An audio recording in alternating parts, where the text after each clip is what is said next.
This is why we play. Gaming is something more. It's a community, made vibrant and real by AI. Technology helps us to be part of something bigger. Games play as if they were real life. Are you with me now? Said, are you with me now? Ain't felt this good in a while. They want us to simmer down. Can you hear me now? Am I going in and out? I stop and just look around to see if you're with me now. This is why we play. A community. Thousands of communities. Tell me, are you with me now? Ready to put it down. Start at the bottom, already forgot it, but they won't forgive me now. You really ain't ready now. You haters just in the crowd. Nothing can hold you back. So, why do you play?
Do you want to go for a coffee?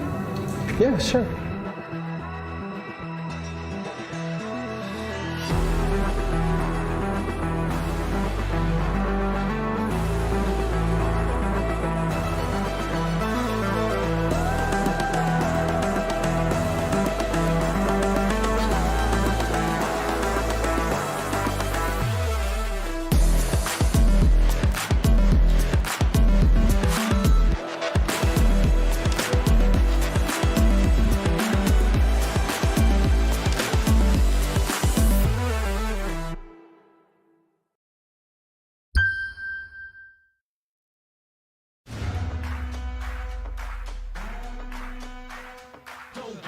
up now, yeah, you gotta climb. But we give it your all until the end of time. We ain't going nowhere. We'll be standing right here until the end of time. Till the end of time.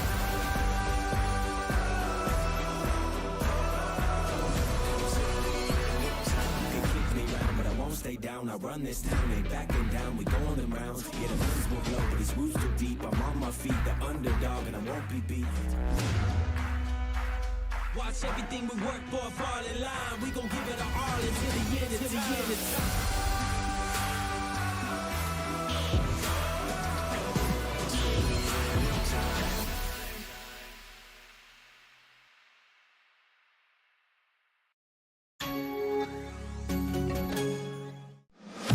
Are you with me now?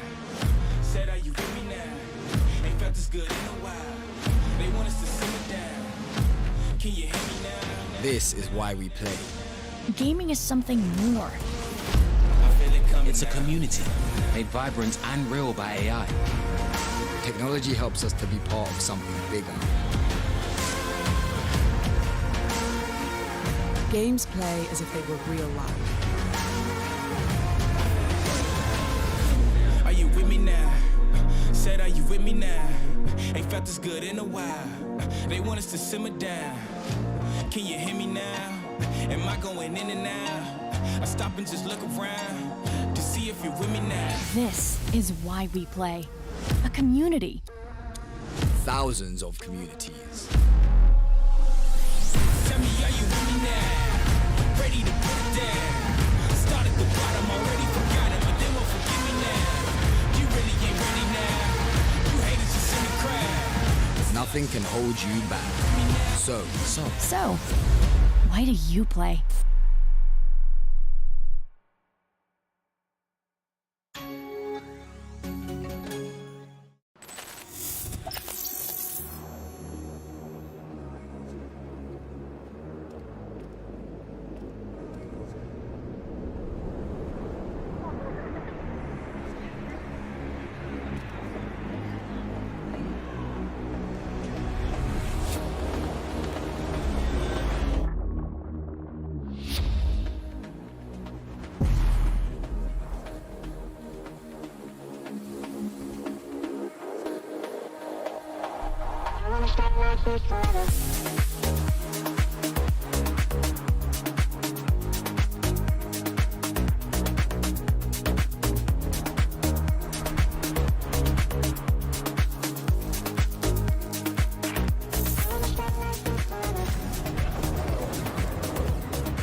Do you want to go for a coffee? Yeah, sure.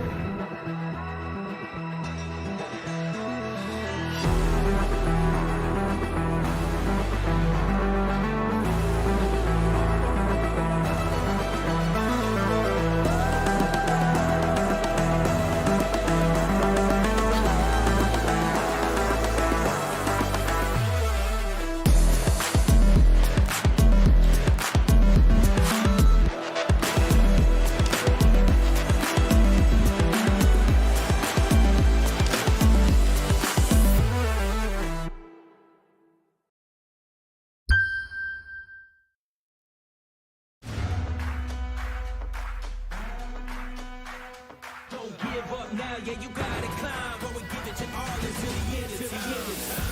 We ain't going nowhere.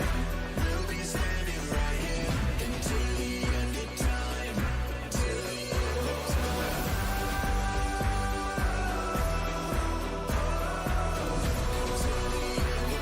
They kick me round, but I won't stay down. I run this town, ain't backing down. We going the rounds. Yeah, the winds will blow, but these roots too deep. I'm on my feet, the underdog, and I won't be beat. Watch everything we work for fall in line. We gon' give it our all until the end, until the end of time.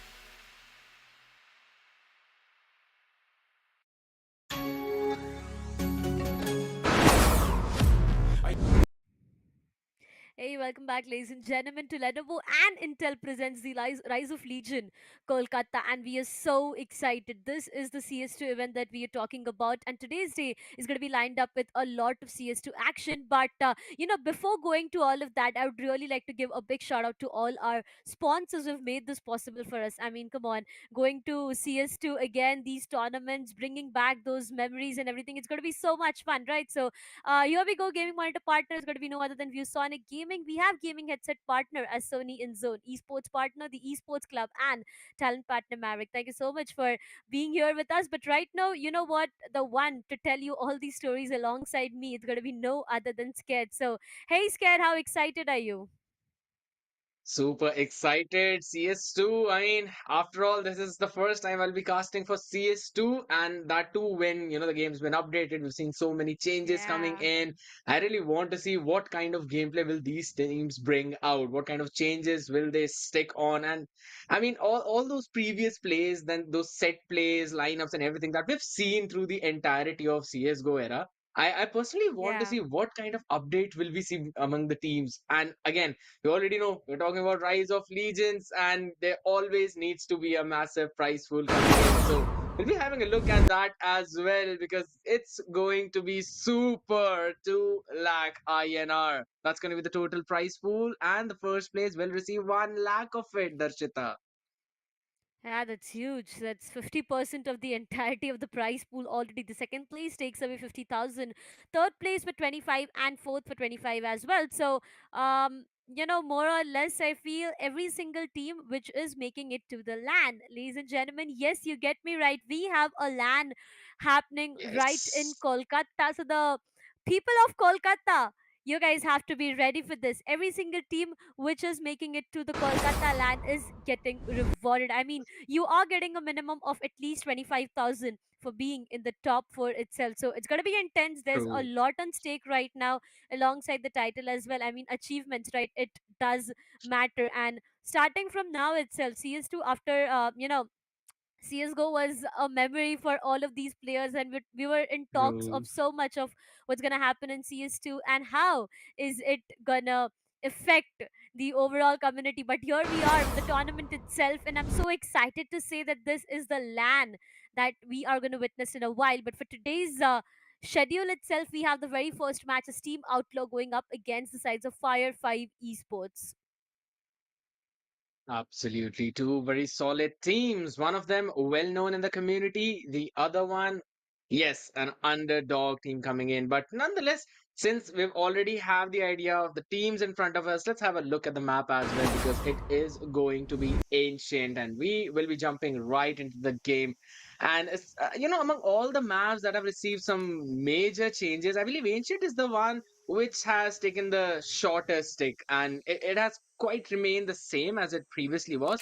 But even after that, I'm really looking forward to the again those lineups coming in for all of these teams. I've seen many matches, especially for Fire 5 as well. You already know that this team is just made of five super solid players, especially a lone boy. You already know that that guy has a broken aim. Yeah, that's gonna be true. I mean, I remember previously when I did see the sides of a lone boy on my screens, he was the one fighting, fragging for his team, and is really good on what he was doing. So today I do have a lot of expectations coming up from the sides of Fire 5 Esports, but going down to Outlaw, I'll be very honest with you. This is a team which is yet a surprise for me. And as I keep on saying it again and again, right, you never know how big the surprise is. For now, execution seems to be heavily favored towards the B side. All of the players trying to make their way towards the B side itself, and the first Oh, frag might just come in. Yes, that's going to be Rambo and Viper going what? down, but the trades are on point from the sides of ZSK. Doubles up for himself. It all goes down to a 3 versus 3. The bomb gets planted, and now it's all about the post plant scenarios. Absolutely, and no kits as well. As of now, we're still gonna see the Oh, engage, and that's a Mighty. very solid shot coming in from Mighty. Lost Aim has lost his head in that battle. But since they've already planted the spike, they need to play for post plant. But the question ZSK. is the position noted for ZSK? He's in such a cheeky angle in the meantime. A lone boy, my goodness, ZSK as well, finishing tricks off. So they are going to make sure to secure this one round for themselves at least. No defuse is gonna come in, especially when you lost that much amount of time. A lone boy finishing off kick. A good start. Really good start coming up from the Very sides good of Fire one. 5. I mean, yeah, honestly, the way it all started off, I did feel it might just be the sides of Outlaw, but again, Fire 5, they did manage to pull it back for themselves, and here we are with the very first round itself. And look at a lone boy. He's confident. He Hmm. knows that he can get as many frags as he can. There are going to be a lot of utils as well, but once again, a B execution coming up from the sides of Fire 5 is going to be very vulnerable. The flashes are on point. The initial frag comes in. Viper finds one onto Mighty, but you just cannot underestimate the players of Outlaw. And look, Fire 5 has been just brought down to 2 remaining players. A 2 versus 3 that we are talking about right now. Every one of them have decided to make their way towards the A side. I feel there might be the chance of a lone boy going in for a plant. Yes, the bomb gets planted, and now it's all about the post-plant scenario. No defusal kits Okay. whatsoever. It's completely on time that they are playing a lone boy. Yes, he finds one. It goes down to an equalizer, a 2 versus 2. Now, it completely depends on what these both of players are able to pull off for themselves. It's going to be difficult. The AK is just stopping them. One more for the side of a lone boy. It all goes down to one last remaining player. A lone boy shuts him down as well. 3K for him, and the second round for the sides of Fire 5 Esports. Absolutely. I really feel that Outlaw, they gambled stack on towards the B side. They had an idea this might be another quick hit, and their stack was so Yeah. very perfect. But at the same time, the adjustment coming in from Fire 5, they as soon as they realize that it is entirely a stack site and it's a full save from Outlaw, it's a good opportunity to go in directly for that rotation and plant towards the B side. That's exactly what they did. Alone way needs to make that play. However, right now, they quickly taking control of that mid and finishing off those people. That's going to be bothersome for Fire 5 because they've only got 3 more people remaining. And the bomb is, I believe, out in the open. Yeah. It's in the hand of a lone boy as of now, so they've still got the control of it. But they've got absolutely no map control. And if you look at that, the entirety of the mid is open, but through the sniper's nest, it is being watched out. So you already know you can't just directly move into that. You need some more utilities, some smokes, or at least a flash to probably bait you out into that situation. And it just seems a solid defense coming in from Outlaw as of now. As the spray down comes Oh, in, long range fight. Kick wins it out. Lost him though. He's got some solid trades coming in. Still 2v4 and it's very difficult. yeah. It really seems difficult. I mean, 2 remaining players. It's going to be ZSK and Lost Aim. Even if they try to convert one and maybe take it to an equalizer, there are chances that they might just pull this off. But Mighty in his position, they did not anticipate him being there. and that's where they will lose onto that round. It's going to be the very first one for the sides of OutLaw. On the other side, a 1-2 scoreline coming up. I mean, look at Mighty Evil in his position. No one checked that corner, and that's where Fire 5 they lost both of their players. 1-2, a full buy for the sides of OutLaw, which they did convert. And now, economically, yes, they are stable, but on the other side, Fire 5 again to have a buy in the upcoming rounds as well. They need to go in for a save, or even if they try to force in, it might just be way too vulnerable for him. Once again, a B hit coming up from their end, a lot of util exchange, and look how much damage they've already caused. OutLaw, this is a good sign coming up. Exactly. Exit. He managed to find CSK with a grenade, and that's way too harmful. It all goes down to 5 losing players back and forth. Lost him is able to convert one, but that's all he could do. And that goes for an equalizer. 2-all scoreline coming up. OutLaw looking really great with those utils. I mean, only with that mollies and grenades, they were able to just destroy the sides of Fire 5. It just seems that Fire Five they've got this one-dimensional mentality where they're just running through the ramps and trying to take control of the B site, and that choke point is pretty difficult to Yeah. move through until and unless you've got some pressure coming in from the cave side. Otherwise, that one angle will be just blocked in, and it will be naded. It will be Molotov. Yeah, you can try and throw the smoke over that, but still, you need to utilize another set of utility. Then you need to have a couple of flashbangs to push through that smoke. It is going to become very difficult. And in the meantime, what right now is difficult is for F5 to try and go in for this plant, as they've already lost a lone boy. They've got the bomb in hand. That's going to be another fight being taken behind the box. Viper use up that nade, but in the meantime does not anticipate Keck coming in from the other side, though that nade definitely did took out Tricks. So numbers advantage still in the favor of OutLaw, as it's Excite making sure that his team does not give up onto that whatsoever.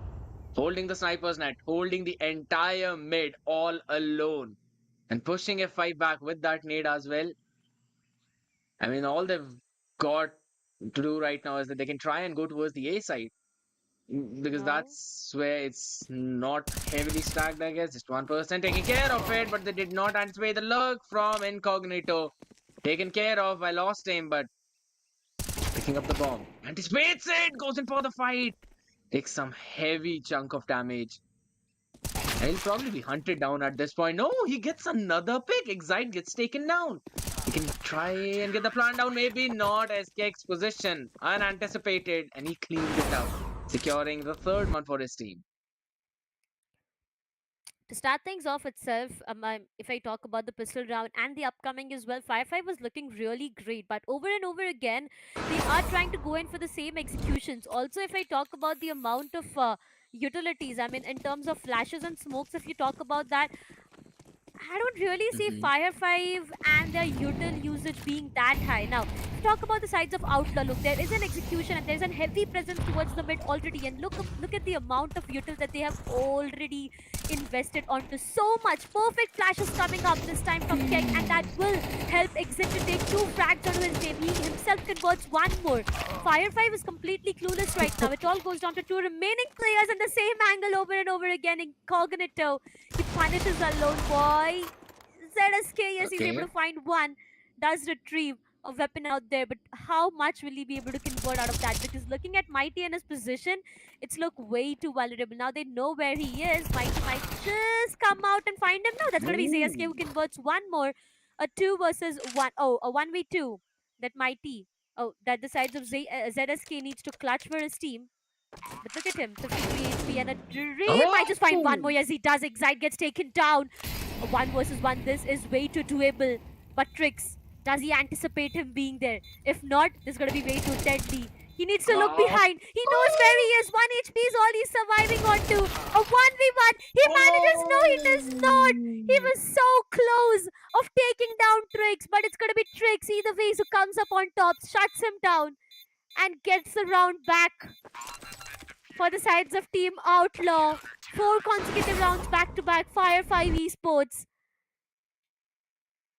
This My this was God. almost theirs. Absolutely. And the fact that the only investment in that entire round was just a couple of pistols and nothing apart from that, Yeah.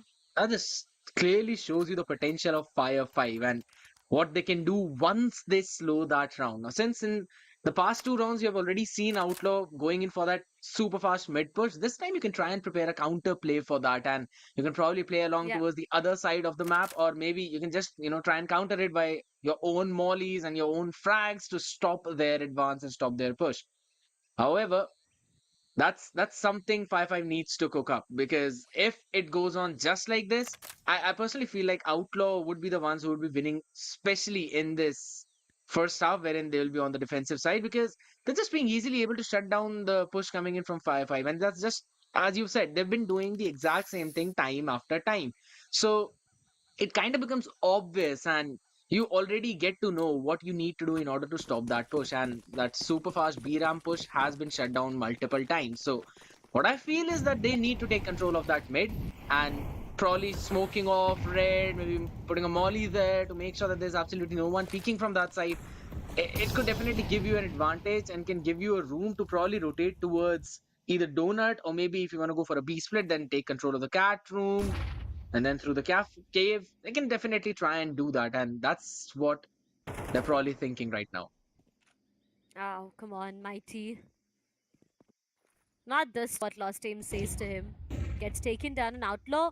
Initially, they've lost their numbers. This time, Firefight Esports, they are trying to take it a bit slow. They don't want to risk it whatsoever. A lone boy manages to find one, and on the other side, that's going to be ZSK, who shuts down one more. They've invested onto a lot, though, and all being invested is really a huge investment coming up from there. And the bomb gets planted. A lone boy, he finds the second one as well. Might just be the third one. No, this time not. But again, the bomb gets planted, and now it's all about the post plants in Nadia. Lurk. Trickies has been left all alone. His location gets compromised as he stands. Rambo is right present there to take care of him.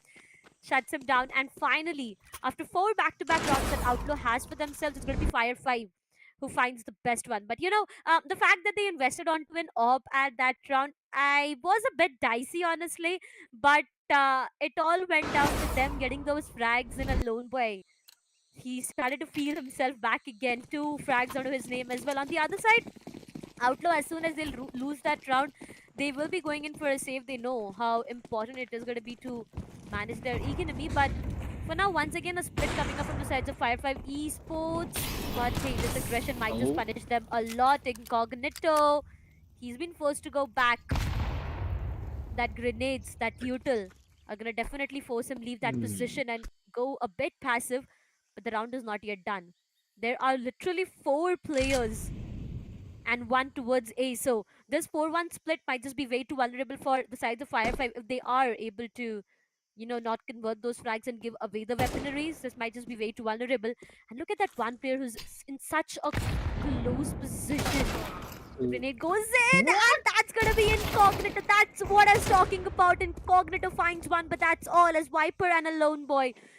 They team up to take 2-4-3 is what the scoreline is, but same is the thing with the amount of players that we have available right now. Lost team trying to take one Ooh. player down. He knows trying to peek might just get denied. Yes, that's going to be Tricks who goes down. Outlaws lost their number, and there are high probability chances of us heading towards a 4 or equalizer. Yes, but look at the presence of Lost Aim and Rambo. They've taken so much map space, so much control, even ready to cut off the rotations entirely. That's Mighty falling off as well, and the round going in for Fire 5. So they've equalized the numbers, but again, the previous one was a super save round. You only had pistols to bring into that one, and still getting a couple of kills out of that. That is something I believe Outlaw would be happy with. Now they can go in for the investment as well. And again, you were talking about the AWP. Alone Boy is the one Yeah. handling that. While on the other side, you will be seeing Tricks with the exact same weaponry. So it's gonna come down to that sniper battle. However, mid aggression is the name of the game, as both the teams getting Kick. one kill off of that. But how did Kek get Rambo, especially when he was blinded? That is some cracked aim coming in. But the control position anticipated. A lone boy quickly getting one with the orb, and ZSK falling with pick off on kick as well. Throws off the molly towards Sniper's Nest, making sure that if there's anyone there, they would have to move backwards. They've got the entire control of the B site as well. The only thing is that they've not realized it yet. I mean, I feel the only option that the sides of Outlaw right now has is to go in for a save.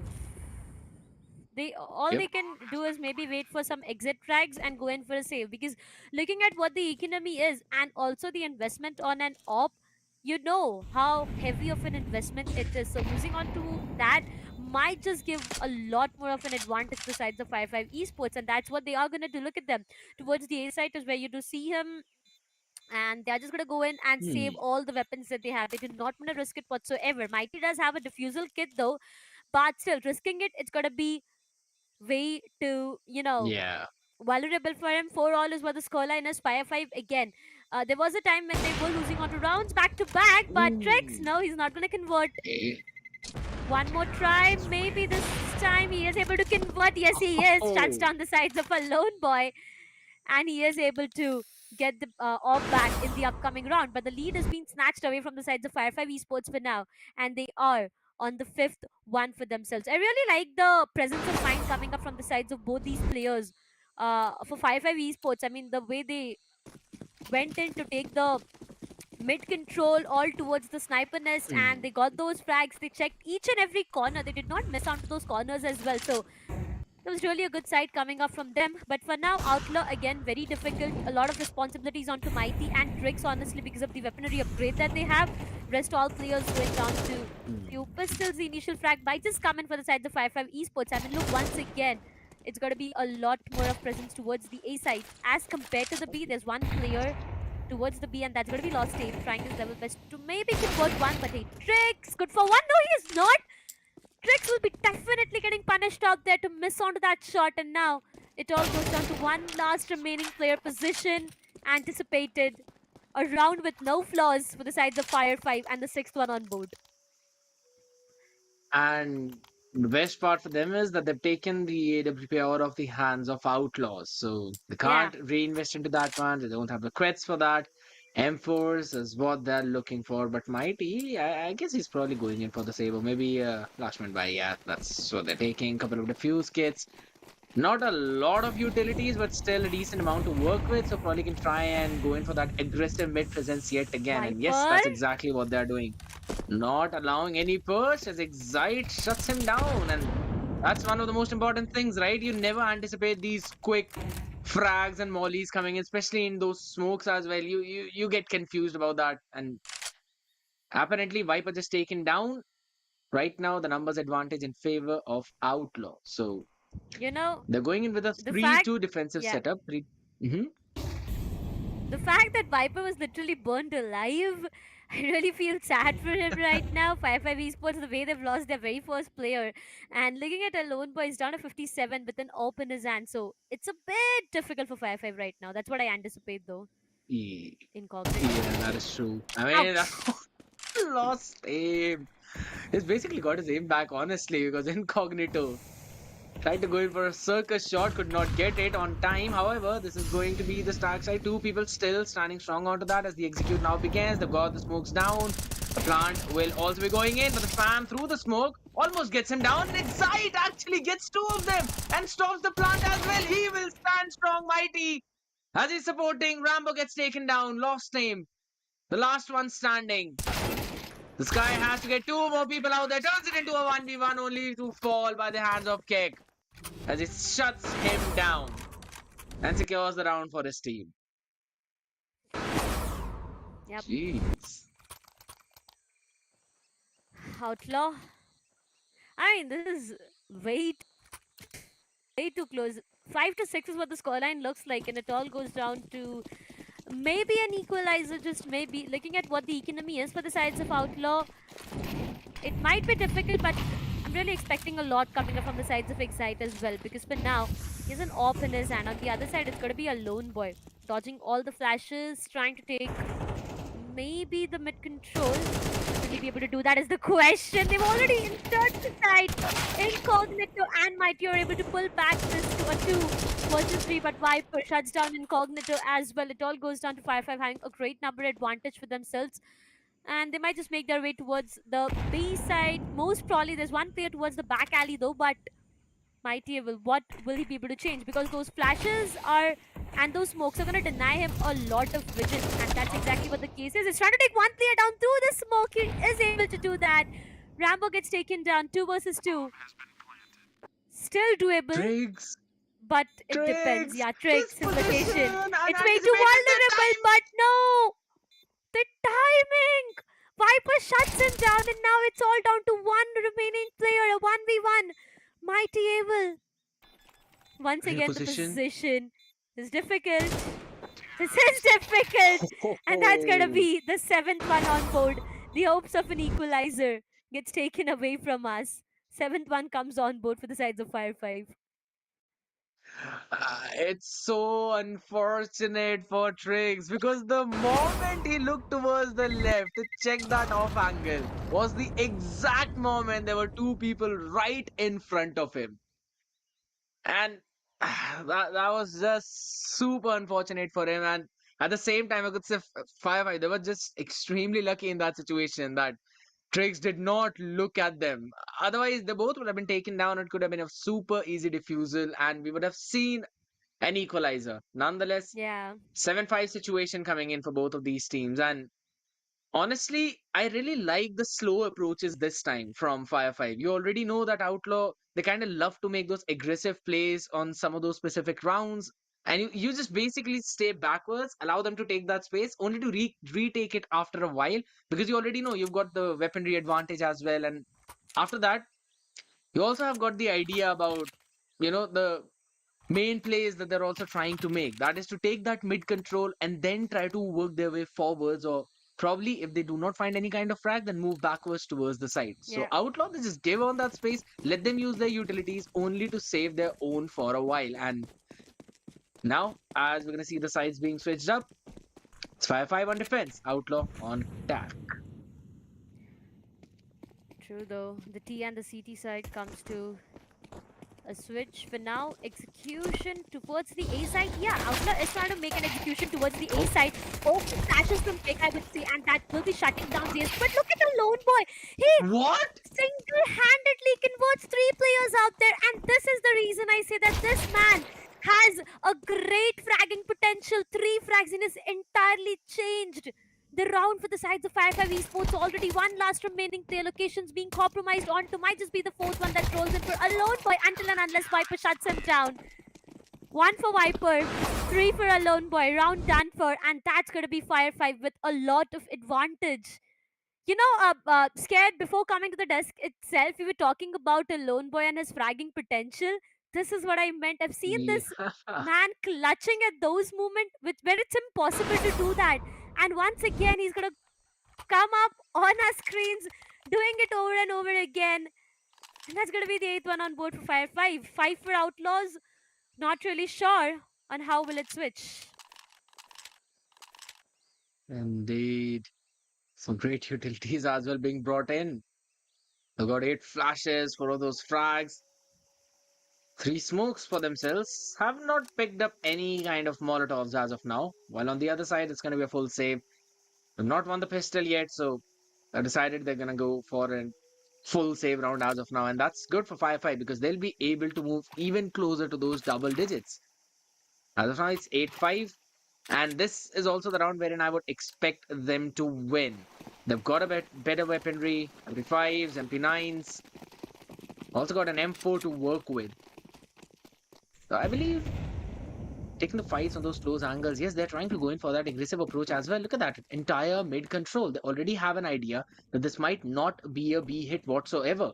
And information will also be given by a lone boy as he's already taken the plays towards Donut. Gonna try and spray them down. Sheesh. Rambo for the follow-up coming in with 2 of his own frags. Oh my goodness. That's just a massacre on towards the site. As soon as they realize it's going to be an A hit, they moved in unison and perfectly went in for that crunch, shut them down, did not even allow him to go for the plant. Fire 5 Esports right now, I mean, look at the lead that they have. One more round for the double digits in Outlaw.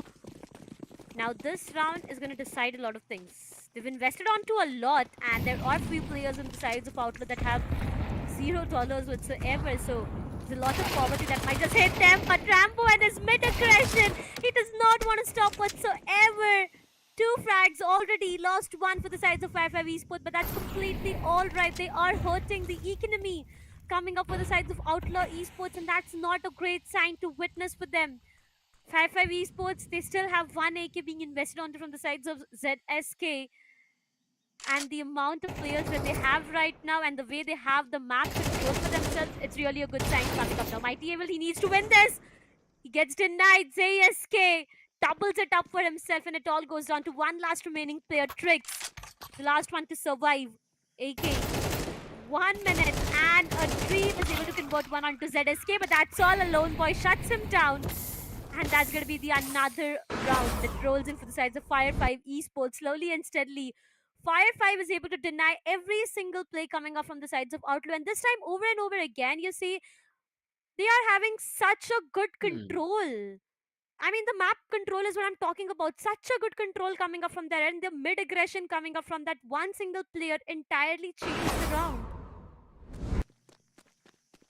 Exactly. And, just how one-dimensional Firefly's attack seem, their defense is just too insane as Law save. I mean, he's crazy onto that Emperor as he gets 3 into that round.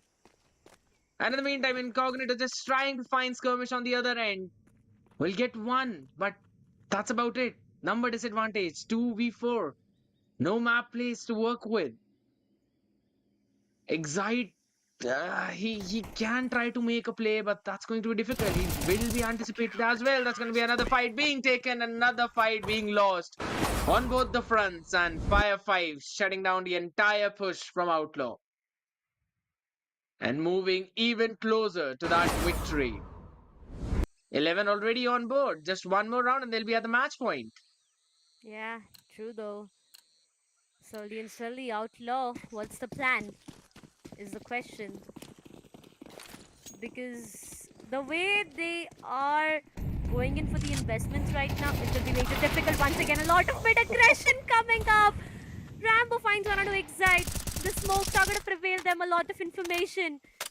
But the damage is already done on both of these ends. Both of the players, both of the teams have lost one of their important players, and now it all goes down to Outlaw losing onto Incognito as well. So it is getting a bit more difficult for the sides of Outlaw, honestly. But on the other side, Fire 5, it's actually looking great. They already have the 11th one on board, and I'd love to remind the audience once again that this is a best of 1 series that we're talking about, ladies and gentlemen. No other chances whatsoever, so it's going to be difficult. A Lone Boy is able to convert 1. No, he's not. Trying his level best to maybe hit 1 shot coming up, but on the other side, Rambo shuts down. Mighty Viper doubles it up for himself. 12th one on board for the sides of Fire 5 and Outlaw. Is looking way too difficult now. Over and over again, there's been a lot of mid presence coming up, not just from the sides of Fire 5, but from the sides of Outlaw as well. But the fact that they are not even, having a chance to go and get the bomb planted. The sides of Fire 5 is not even allowing them to do that. And this might just be scared the last round that we are talking about. Highly possible, because you can look at the utility usage time and time again. A couple of mollies, then a flash, and just 2 players. Look at the amount of map that they're trying to control. However, Excite and K quickly coming out on top with those trades. But the slurk could be everything, and ZSK gets 1.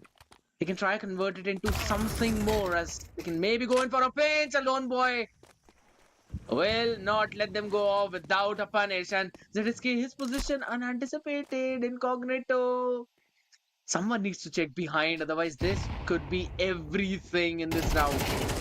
And probably try and double it up, as Viper still holds strong on that side. Tries to get 1, cannot get the second.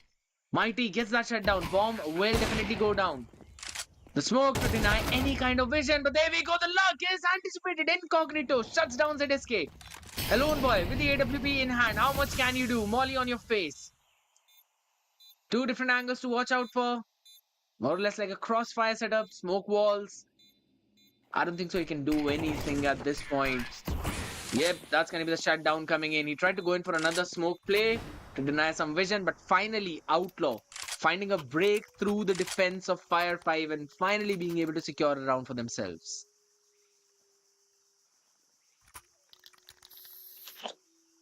seemed so difficult. And apparently, at this point, it just seems that it's going to be inevitable. Fire 5 is 12, while Outlaw 6, they need to get 6 straight rounds without any kind of stoppage at all. And again, that's just first time you've adjusted to the play of Fire 5, as that's going to be another mid play. Lost him, and Rambo getting both of them down. Rambo quickly being traded in incognito, anticipating another peek from Lost Aim. Smoked on the other side, so knows that there won't be any kind of push. Frag to just push Yeah. Viper backwards. He was probably able to just chunk down his own HP down to just 26. That's pretty low, and that's going to be another long range fight being taken up. Viper shutting down both of the Viper. players. Last person standing. Get the what? With that aim adjustment, he was able to take 2 of them down. Alone Boy finally shuts him off, and that's going to be Fire 5 winning the entire game. 13-6. And what a great domination in their defensive half. Yeah, amazing way to start off today's day itself. I did expect a lot coming up from the sides of Outlaw, honestly, because the way they were able to pull off miracles at a point of time. Yeah, the expectations were definitely high, but it all just went down to Fire Five and their experience. Now, the only reason that I say experience is because I have seen these players perform before as well. I mean, we were talking about Alone Boy, we were talking about Viper right before coming on desk. True. I've seen these players perform and they are really phenomenal. So yeah, it's more or less Fire Five who gets the best of one series for themselves, and I really want to True. relive all those moments over and over again. I mean, yeah, we are back at the match highlights. The way it all started, Fire Five Esports, and their positioning was really good. Also, the map control that they had for themselves was really good coming up from their end. Outlaw, yep, they were able to convert few Hmm. rounds in the start itself. I mean, they were on a spree of round, right? Back to back 4 to 5 rounds. They were able to pull it off. Mhm. But again, it all just went down to Fire 5 and their domination, I would say, in the second half, where everything seems to be falling down for the sides of Outlaw. And that's where they just got the map victory. Yeah. Agreed. I mean, since it's the map of Ancient, we already know that, kind of retaking towards the A side, it's fairly easy for all the CT players. So they tend to just let one person anchor that part, and they're probably going for a split of 1-2-2 defense majorly, or probably 1-1-3. And they push a few more people towards the B side because you know that there are choke points that you can abuse. That was what Outlaw was doing. They were making sure that Fire 5's offense was being shut down. But after Fire 5 just realized what was happening, they started to work on the other part of that map. They made sure that they are the ones who are punishing the mid aggression of Outlaws, and they also take those trades as soon as they seem favorable, making sure that they have control of the red as well as the sniper's nest, always threatening a split coming in from the cave as well. So that's one thing I really liked about Firefly, because their adjustment was something that got them the entire game. It was very close. Even in that one last round of the first half, we clearly saw it was down to a 1v1. Only a position needed to be anticipated. But it also seemed that for some reason, Alone Boy's switch got flipped as soon as he went towards CT. He was like, nah, it's Yeah. fine. I'm gonna do it myself. I'll just take all the frags out there. And the support that came in from Rambo as well as Lost Aim, it was impeccable. True, though. I mean, if I talk about the second half itself, the entirety of the actions unfolded in the mid.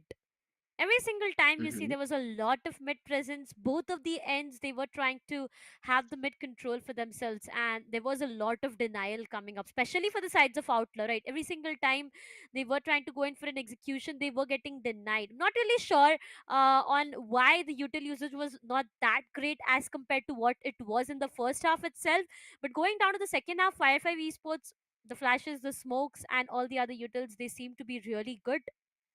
And True. eventually it all just went down to Fire 5 getting the very first victory onto their name. Outlaw, yep, a bit of a wobbly start for them, but I really hope they've a lot learned for themselves back from this match itself. And I really hope a great comeback from these guys as well, because coming down to few rounds here and there, scared, honestly, they have a good potential. These players, they seem to be having a Mhm. great aim as well. It all just goes down to a bit of a miscommunication that I feel Might just have happened. Indeed. And true, I mean, you've mentioned about all of those important things, and I really want to bring the attention back to the same part, the utility usage that you mentioned. Yeah, I just feel that teams were not that comfortable of using the utilities when they were on the attacking side, right? Be it Firefight, be it Outlaw. Rather than going in for some aggressive utility usage, most of it seemed that they were trying to just play and adjust to the way their opponents were trying to go in for that yeah, setup. You always saw outlaws whenever they were on that CT side, they always would throw those molotovs out and those frags out to make sure that they've got the control of the low mid as well as the entire mid so that their players could push and they can stop any kind of pinch coming in towards B side or maybe stop any kind of split coming for A. So that one mid was really perfect coming in from them. But on the other hand, when I was seeing Fire 5 on that attack, they were trying to just stop any kind of advancements from that position onwards. Yeah, they were going in for those smokes to shut down those mollies and then were trying to take control of back. But they could have also tried to just stop that push entirely. But with the lineups that yeah, they've got, they could have thrown frags out or molotovs out towards red as well. So that if in case Outlaw wanted to cross that part, they would have had to use at least one smoke to shut that molly down, and they would have to respect the frag as well coming in if in case they wanted to push that part. And it could also be said for both the teams when Firefive were on that CT side as well as Outlaw were on the offensive side. You could clearly see how Firefive were taking that map control. They were aggressively taking that map space. But on the other hand, Outlaw, they were just trying to retaliate, but not in an aggressive way, in a very passive way, in a very defensive way, which basically resulted in them going in with super um, unfavorable fight scenarios wherein they would have to check multiple corners out there and they were being pincered from two different directions. So it kind of felt like the attacking needs a little bit of brushing up. But when Outlaws were on the defense, it just seemed that they might as well take the game if in case they play exactly the way they were playing. yeah, definitely. I mean, over and over again, I've been saying this. It's all about winning or learning, and there's a lot to learn right now. With True. CS2 coming back and giving us all those memories. I mean, previously, if I talk about CSGO as well, the amount of craze that these players have, the amount of love that the game has already received, the tournaments and everything seems to be really great. And now coming down to these tournaments again after the comeback of CS2, I mean, everyone was awaited on the tournaments, right? And now that we have True. this rise of legion happening, well, I'll remind you guys once again, this is a land that we are talking about, ladies and gentlemen. Yes, the first ever CS2 land that I am mentioning about over and over again, because for a fact that we are from Pune, I mean, I am from Pune and I cannot be at Kolkata right now to witness this land, but for the people who are from Kolkata itself, you guys are really very lucky. Okay, so there's a lot that's going to happen at the venue itself alongside the semifinals and the grand finals that I'm talking about, for top four teams who are going to make it to the land venue. There's a lot of things. The experience is going to be something very different. So if you are in Kolkata and you are not going to witness this land by being in person there, trust me, you are missing out on a lot. So make sure to be present at the Agreed. venue, because we have the free tickets down in the description. You can go down in the description and check out the free tickets. Yes. But for now, we'll just hop into a quick short break, because we will be preparing for the second match. So until then, just stay tuned and I'll see you guys in a while.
Hello, friends and folks. Welcome back. You all are watching none other than Lenovo Intel presents Rise of Legion with our gaming monitor partner, ViewSonic Gaming, gaming headset partner, Sony InZone Esports partner, the Esports Club, and talent partner, Maverick.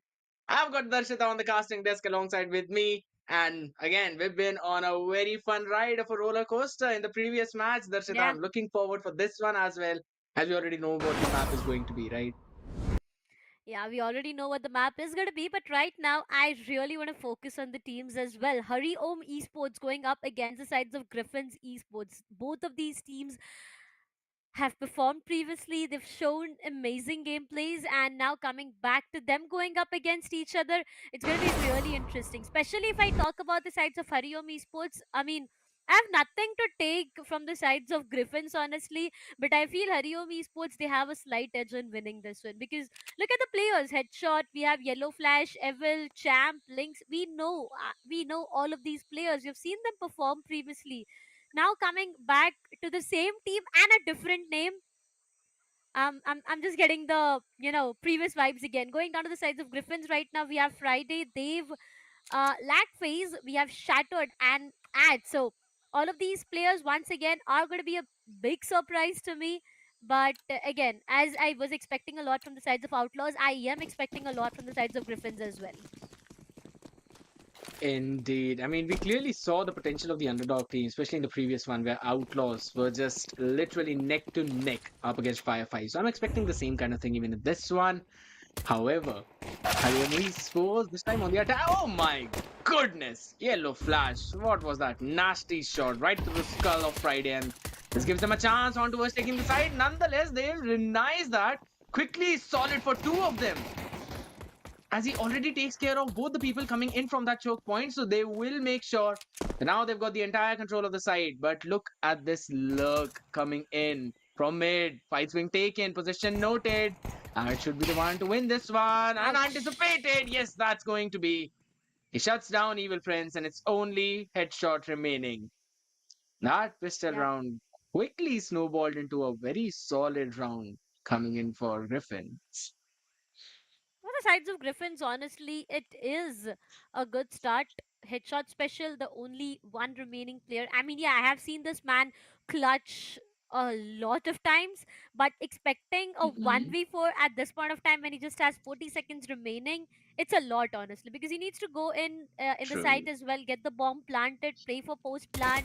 Phase Dave, maybe he will be able to do that. No, is the answer as headshot special gets taken down. Oh, And okay, well, Dave does have a message for shots headshot though, fired. but again, yeah, that's gonna be the first round that rolls in for the sides of Griffins. On the other side, Hari Om Esports, not that great of a start, but again, It's all about the pistol round. And coming down to the second, I feel Harom Esports, they will be on the complete save. They did not even get a chance to go in and plant the bomb. So no rewards whatsoever. On the other side, if I talk about the sides of Griffins right now, they will be investing onto few weaponries here and there and a lot of mid presence. They really want the mid control for themselves and are not allowing the sides of Yep. Harom Esports even to step a bit further. A split coming up. There's going to be a 3-2 split, 3 for the sides of B, 2 towards B as A as well, but yet they are waiting for that right opportunity to strike in. The smokes are going to prevail a lot more of an information to them. But Dave, if he walks into the smoke and be a bit more hungry for kills, then that's going to be very too difficult. Two players from the sides of Griffins have already been brought down to 70 and 80 of their health, so they need to be a bit more careful. If they give away their weapons to Hariom, it's going to be way Hmm. more vulnerable for them. Slowly and steadily, still outside B. Yellow flash. Will he be able to connect one? Even if Hmm. he is able to do that, that's going to be a lot of damage coming up though. That is true, but one thing that I'm confused about was the fact that Ad was the one who went in for the rotation towards the B side.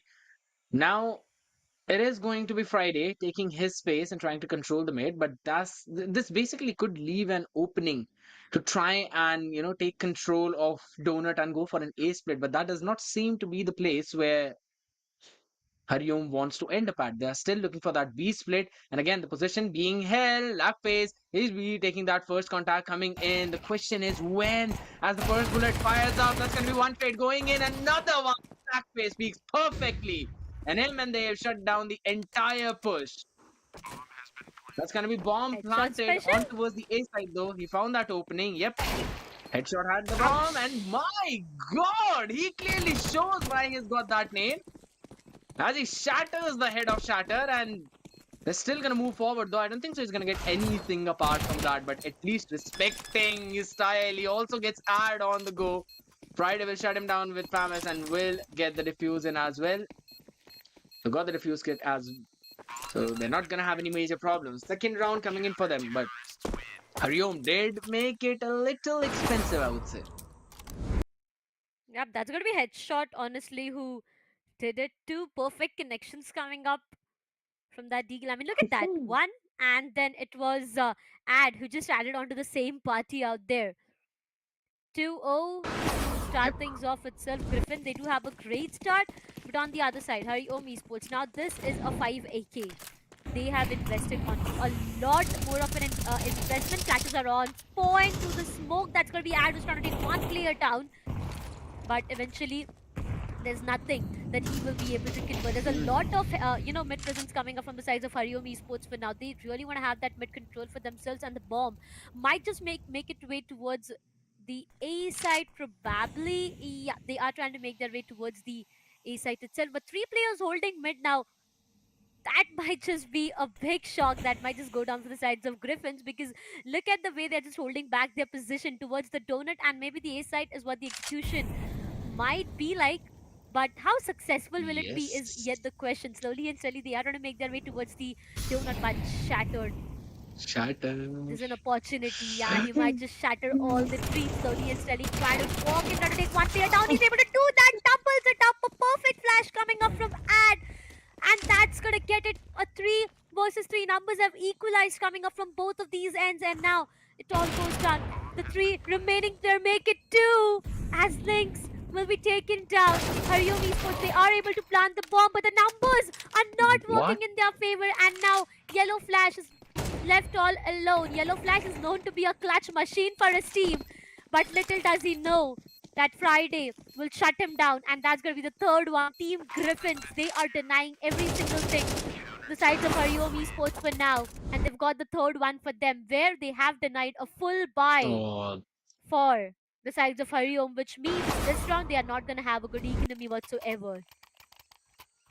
that is true, but I really love that pop flash play coming in, throwing that flash up and just making sure the shatter was, he had the perfect chance to go in and peek on those two people down. Yes, I also love the quick trades coming in from Hariom because they were just Yeah. very quick on that pincer maneuver as well, making sure that the numbers were equalized. But at the end of the day, on Ancient towards that A side, you always know it is fairly easy to go in for the retake. However, what seems to be difficult is that Hariom and not being able to enter towards any part of the map whatsoever. I really loved the adjustment in the previous round, wherein they were able to, shut down any kind of vision coming in from snipers' nests as well. With those smokes, they recharged it as on the go, and they then made the move towards the A side. It gives them a lot of room and a lot of space to work with, and it always keeps a threat of split coming in towards A, or maybe everyone regrouping towards cat and then moving towards cave and go for a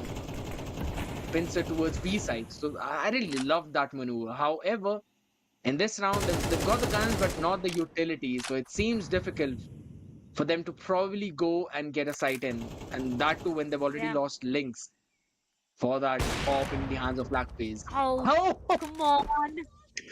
Come the on. gap in the You did not. smoke. The You just did not do that. jeez. Yellow Insane. flash. That's the only one I've got for him. Insane. That's Griffin deleting yellow flash out of that round. Shatter gets taken down. Champ is able to find one for himself, but the scoreline is not favoring Harom Esports. They are again having the side control, and the bomb gets planted, but the numbers are not in their favor. They need to take it way too slow. The initial contact comes up, a lot of bullets being exchanged, headshot special. But Dave, does he know what he is walking into? Gets taken down. That's going to be Champ who finds him. Evil Prince doubles it up for himself, and that all goes down to one last remaining player who gets taken down from headshot special. Finally, a break for the sides of Griffin as Harom Esports are able to get this round for themselves. Again, I'd like to emphasize on the fact that the economy was not really that great for them, but the way they just got this round is going to give them a lot more of a boost. And finally, the first one that rolls in for them. A good round coming up from the other side. Griffins, they had the best of the numbers, They've had no idea what he was walking into, and that's where everything just seemed to be falling down. But once again, Evil Prince is that an op? Yes, it is. He has an op in his hand, being on the T side. Now that's going to be way too difficult. Friday, he'll be forced to push back. The Molly is going to ask for a lot more of in space. Once again, it's a split coming up from the sides of Harom Esports. Over and over again, they are trying to actually do that, but the initial contact is yet awaited. They are taking good amount of time to do the planning and plotting, but when it goes down to the post plan, that's where things were a bit wobbly for them. But once again, flashes are on point. Friday a bit more into problems maybe, but yet now he has an idea. There's one player, a perfect headshot landing, and that's going to be Friday done for. Numbers lost from the sides of Griffin.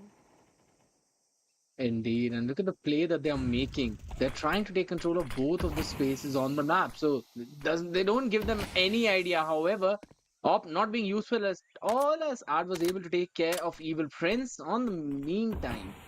In the meantime, you also saw Griffin just having the control back for that B side. Now they've already posted up Shatter, up aggressive towards A. He's controlling the entire long, and they're playing a full retake towards the B side. So you already know they can try and get a pick off of it, and yes, that is the case. As through the smoke, Blackface tries to go in for the spray down. Nonetheless, Ad could not find the pick on Champ, and is still keeping the opponents in check, making sure that they do not have that numbers advantage when going for the retake. Those spray down in the smoke. Does he anticipate this position? If he moves inside, he's basically giving him the mission and headshot. Gets another head onto him right away. Shatter anticipating that. Goes in for the spray down. He's got a lot of angles to clear. He does not have the kit. I don't even think so. He's got enough time to go in for the defuse. The better choice is to go and save this rifle. But Champ even denies that as he himself tries to run away. With another round indeed. So that's going to be Harom finally finding their footing. Yes, it was messy. It was kind of scrappy, but they eventually came out on top. The point where Yellow Flash went in towards the back alley even without the smoke. I mean, yeah, the timing was a bit different out there for the smoke and for Yellow Flash to go in for that peak. That's where he did lose onto that fight, but I think that's completely alright now. Once again, the Molotov seems to be perfect, and looking at what the economy is for the sides of Griffin, more or less, this just can't be an equalizer until and unless they are able to do some miracles out there. And if they are able to pull off that, it's going to be way too difficult for the sides of Harom Esports to even digest. So everything needs to be way too careful. But for now, they've got an easy side control for themselves. The bomb gets planted, and it's all about a 5v5 retake. Maybe a hunt that might just come up from the sides of Harom Esports. They know where these players are, and that's going to be at the shutdown. Links, a perfect shot coming up. Link says a boy, and now Harom Esports, they need to be a bit careful. Well, the sides of Griffin, they do not have a defusal kit whatsoever, so maybe a 5-man save is what they can do until and unless Yep. it's Harom Esports who just comes out for a hunt and shuts down headshot as well. What is this man actually up to? Two frags, finally Evil Prince stops Ad out there, and he's gonna double it up by taking down FaZe as well. Champ shuts down Dave. Evil Prince gets taken down to the bomb radius though, but an equalizer that we were talking about. 3-all scoreline, ladies and gentlemen. But Ad, those perfect shots from his end, denied 2 players though with a pistol that he had. Yeah, absolutely. And you can see that there are a couple of AKs being worked up from Griffin as well. So, they're going to get the solid weaponry in this one. I got the crits for Yeah. it. As for the utilities, I'm not quite sure. I believe they should have enough to probably get them, at least for their teammates. It should help them out. However, on towards the other side, Hariom. Their creds do seem a little bit wobbly. Even though they are winning the round, the problem with them winning in those situations is the fact that it's being very expensive, right? You've seen the way Griffins are just able to shut down at least 2 or even 3 of those people. I believe 2 of them Yeah. rounds were where Hariom probably won with just one man standing. So that clearly gives a decent enough advantage, or at least a room for Griffins to work with and work around. Right now, we're going to be heading into a technical pause as well, making sure the players are just packed up, ready for the next one. As you already know, these strategic timeouts are super important to stop the momentum, discussing where the things are going wrong, and then moving forward in the round. So, as of now, no AWP being brought out as well from neither of them. So, those sniper shots Yeah. are not coming in. But the question is, will Griffin go in for the same kind of aggression towards mid that we've been seeing? That was being followed by Outlaws and even Fire 5. They were going in for some early aggressive mid plays. I think so. Griffin can also try and switch things up. They're stacking B, but they're kind of leaving their A site open. And that is where Hariom are also capitalizing. But I think so. Griffin can try and take control of that mid to maybe deny that split. Yeah. True though. 3-all is what the scoreline is. Again, to start things off itself. I'm just getting a deja vu feeling, honestly. But over and over again, as you said, the mid aggression is coming into the play, coming up from the sides of Griffin this time. Look at them. Friday, it's already made his way so up close. Evil Prince is right present there, and this might just be so vulnerable. Even pixels are enough to shut him down, and that's going to be headshot special. Friday, my friend, why would you peek? Why would you go in that way? Not the best possible way. Headshot special. That's a perfect trade coming up from Ad, and a perfect flash as well coming up from Shatter though. It's still a 4v4, which can actually work on either of the sides. 3 players towards the mid, one maybe, just maybe, try Mhm. to make his way towards the B side. I mean, look at the B entrance itself. They are just holding, they're just waiting down for someone to be a bit more aggressive, but little do they know there are 2 players right present there. Oh, Yellow flash, he's walking inside slowly and steadily. This can be way too vulnerable. Look at the positioning out there. Everyone is just holding luck back towards the fails. sniper nest. There's one player who's already made his way so deep inside. What's the plan from Hariom? I do have a lot of question. A perfect flash, and that's gonna be FaZe who gets taken down. But a trade coming up. Yellow flash and Evil Prince, they get denied for. The bomb gets planted. It's all about the post-plant scenario where the numbers are not favoring the sides of Hariom. But for now, what's their plan like? Lynx gets taken down. Champ, the last one to survive. A 1 versus 3. They do have a defusal kit though. So this can be a very vulnerable situation that he is into. Sticking the defusal, yes they are, and Ad with a perfect shot shuts down Champ. The bomb gets defused, and finally after an equalizer, no more rounds will be granted to the sides of Harom Esports as Griffins takes away one more, and they are still having the advantage that they were having few rounds prior to this. Indeed. Now, the question is, will Hariom invest in this one? They've got a few AKs to work with, but I don't think so the other 2 players would be able to do that, as, again, round starting, Utility, not that great. You've still got a decent amount of it. But on the other end, you're also seeing an orb coming into play. So you always have to be safe around the ramp position, right? Because that's where the orb is holding the angle. Smoke's going to go down to make sure that there's no aggressive push coming in. I really love the play from Griffins, making sure to take control of that mid yet again. And that also leaves room for Friday, right, to go in for that rotation. And every time they Yeah. leave mid, they realize that there could be a lurk play coming in from Harom, because Evil Prince was trying exactly that in the previous one. And he was trying to pinch the defenders from that CT side. But that did not happen whatsoever, because his position was Links? anticipated and Griffins was so ready to respond to that. So that was such a smart play coming in from their side. And I believe if they keep on doing that, it's going to become even more difficult for Harom to probably get few more rounds out of it. And they still need at least two of them, because they cannot Yeah. end the half at a 9-3.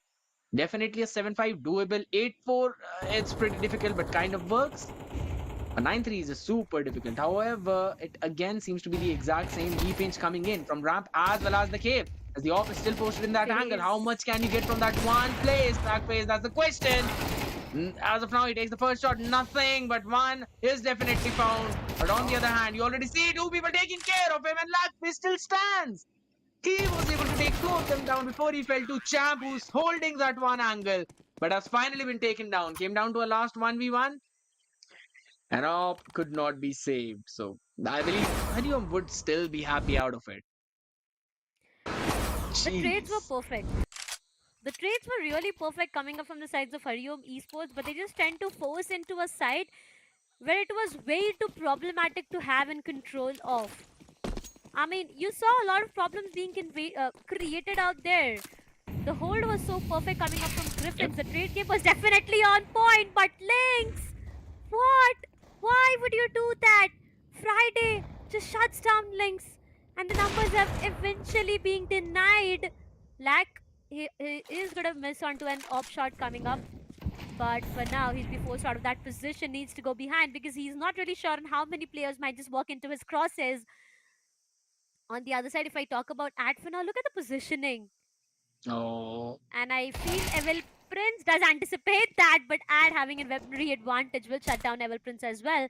Team Hariom Esports, they've already lost two of their players, and this might just be the third one that joins the same party because Dave, the way he's giving damage to all the players out there towards the B side, it gets taken down. Headshot special says a goodbye, and now it's all about the two remaining players.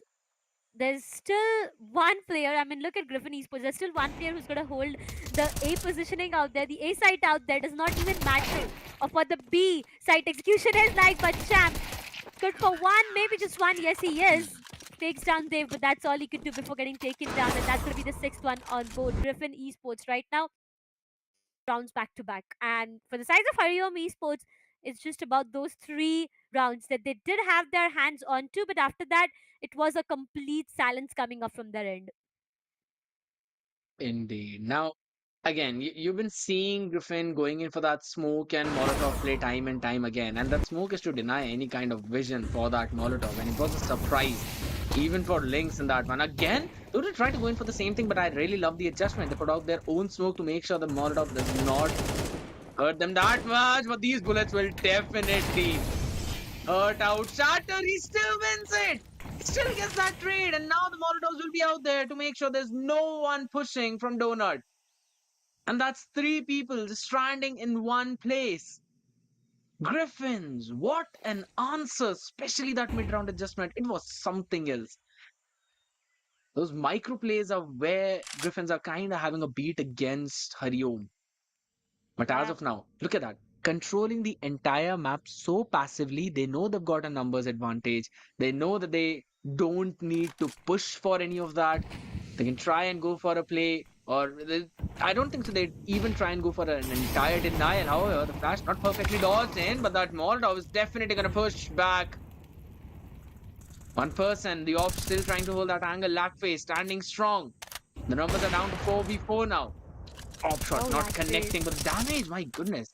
It has been dealt. He could not get the kill whatsoever, but the HP is just so very low, down to 3. Probably a wall bang, maybe. What? However, Look at the B this side. retake needs to come right now. There's Oh one my player right behind the goodness. back, Evil Prince. He just Evil have a big Prince. surprise for the sides of Griffin, and this might just be so vulnerable. Headshot special and yellow flash. The team up to find two for themselves, and that's gonna be Evil Prince will be good for one. No, he's not. Instant Dave shuts him down. Headshot special finds two more.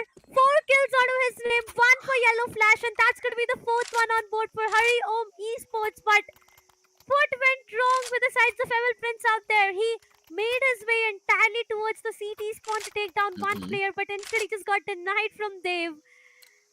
The plan did fail, but the round did succeed for the sides of Hariom, and that's going to be the fourth one on board. Complete silence for the sides of Griffins right now. I mean, economically as well, they'll be going in for a bit of unsave. They just don't want to, work True. onto the loss bonus that might just pile in for them if they keep on losing rounds back to back, starting off from 1900 to 3400, but Oh, shattered. what? He's just shattering the dreams coming up from sides of headshot special What? slowly and steadily. There's a lot of bodies piling down up there in the same position. One last remaining player. Lynx, a 1 versus 2. Weapons not yet retrieved. Positions, yes, it is anticipated. Scared. Friday, what can you do with the upgraded No! weapon? And you can win the round. They don't have the diffusal kit, but they don't need it whatsoever. They've got more than enough time. They'll get the upgrades.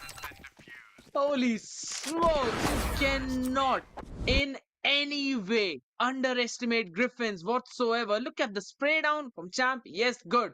But you cannot re-peek into three people who basically got your crosshairs right on your head. And it Yeah. was a fully stacked site. Every single time we've seen this, whenever Griffins are put down to a save round, they always stack B side. And it's not just with them, it's almost with all the other teams out there. And this time, Hariom just deciding they want to push for it, they want to take the fight, and No. as of now, taking the fight towards Cypher's Nest, and still holding that angle. He was holding red down to such a low HP nonetheless. Lynx as well, following the same thing, down to 2 HP. It's 4v5 situation. But it's going to be super difficult. Friday quickly getting the numbers equalized as well. A site under their control, bomb planted already. After plant is going to be what is important. And the 4v4 retake is going to come in. You know that retaking A has been fairly easy, but headshot is just making things so very difficult as he holds that one angle and denies any kind of push coming in. Can he get the fourth one? Not yet. But still, Evil Prince will complete the job that he left. And headshot special stepping up on such an important round for his team. That was such a great play. Yeah, it definitely was a great play coming up from the sides of Headshot Special. I remember in the previous round itself, this man just went in all hands towards his enemies and God. converted 4 frags. In this, it was 3. And look at that 12 for Headshot Special, 10 for Champ, Evil Prince with 6, Yellow Flash with 7. I mean, honestly, I haven't seen Yellow Flash with single digits. The amount of fragging potential that this lad has is something really very different. Today, it's Headshot Special and Champ on the table, but every single time I've seen this team perform with a different name, obviously, it has been such a different sight to witness, especially with Yellow Flash in the team.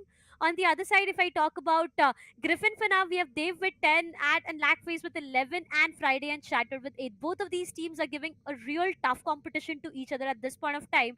And as I said, right, True. surprises are something which might just give you a shock or maybe a smile at the same time. So, Griffin Esports being a surprising team for me over and over again. Good plays coming up from their end. It seems that this might just be a very, very close match that we witnessed. But right now, going towards the T side and Hariom on the CT, quite excited to witness what the hold is like for the sides of Hariom Esports, because we've seen them being a lot more aggressive towards the mid and an heavy mid presence as well. But this time, it's a complete B execution, a very quick B execution that might just True. come up from the sides of Griffin and Hariom. They need to be really well prepared for this. The boost is perfect. Yes, it is. Evil Prince, they are Mhm. holding the perfect corners. Every angle is being checked out there. And there's no player towards the sniper But nest or mid whatsoever. that is true. But yeah, exactly my point. They could try and go in for a lurk play. But I think so that should be anticipated as Champ is already watching that from Donut way back in. However, Smokes go in. Shot through the smoke. It did connect onto one person. That's going to be headshot special taken care of. But Evil Prince holding his angle. Goes in for two. Can try and get the third one as well. That is just absolutely mind-boggling. It's a 3v1 situation. Bomb should not go down and shattered. Was good for two. But will finally shatter through the defense that's coming in from Harom Esports. Absolutely brilliant play from them.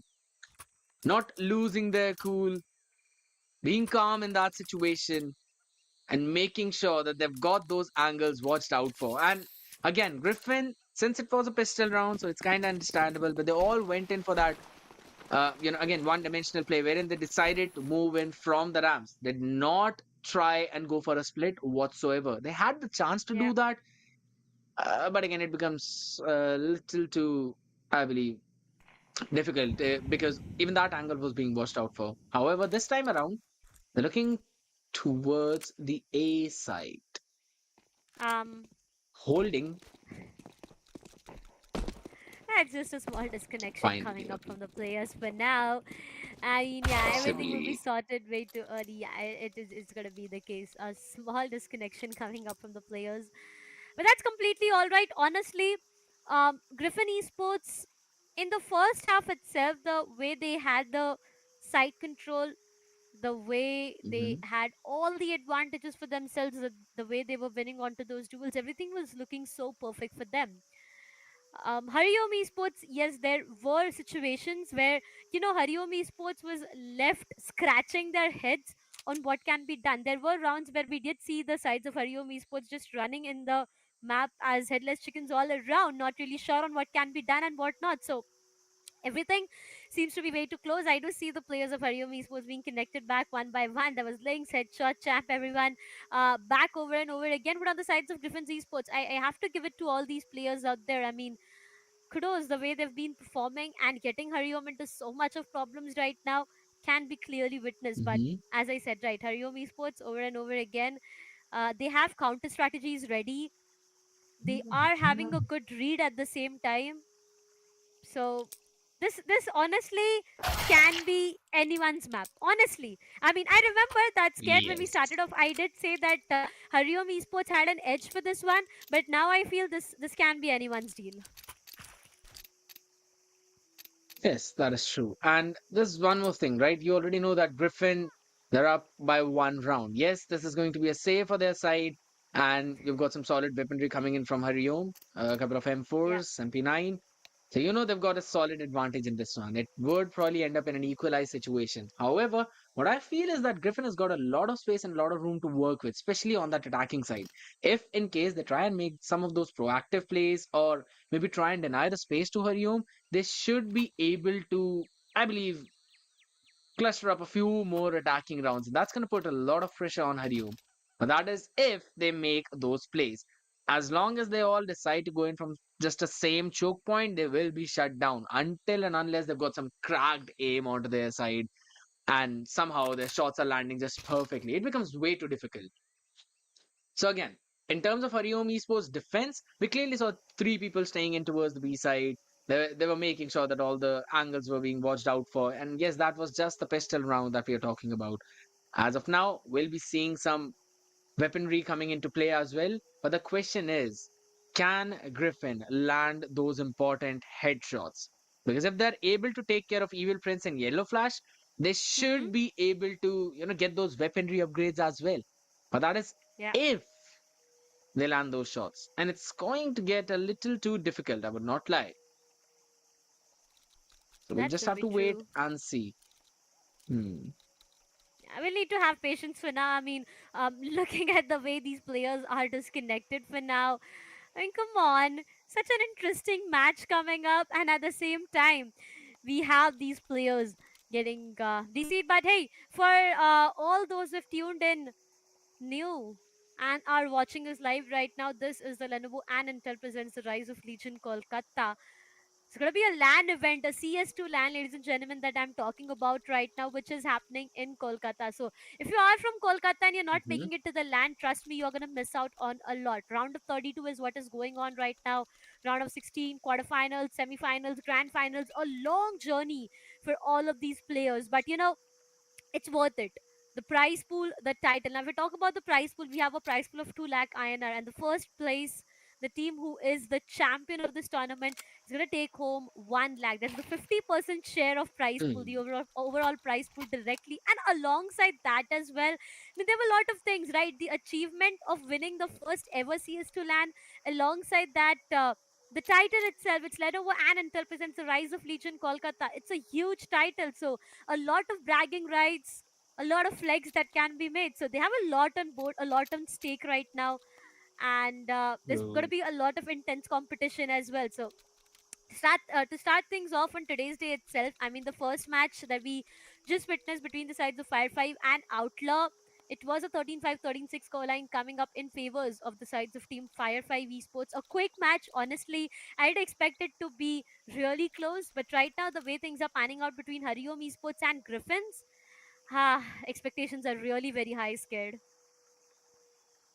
Super high expectations indeed. I mean, it's ROL, so you already know that the competition level Yeah, will be high. All the players out there are experienced as well, and even the underdog players, you know that they pack a punch in every single strategy that they bring out on the table. And since we're already talking about packing a punch, as you've already mentioned about the Rise of Legion Kolkata LAN event, it's gonna yeah, pack a lot of rewards for all the people out there.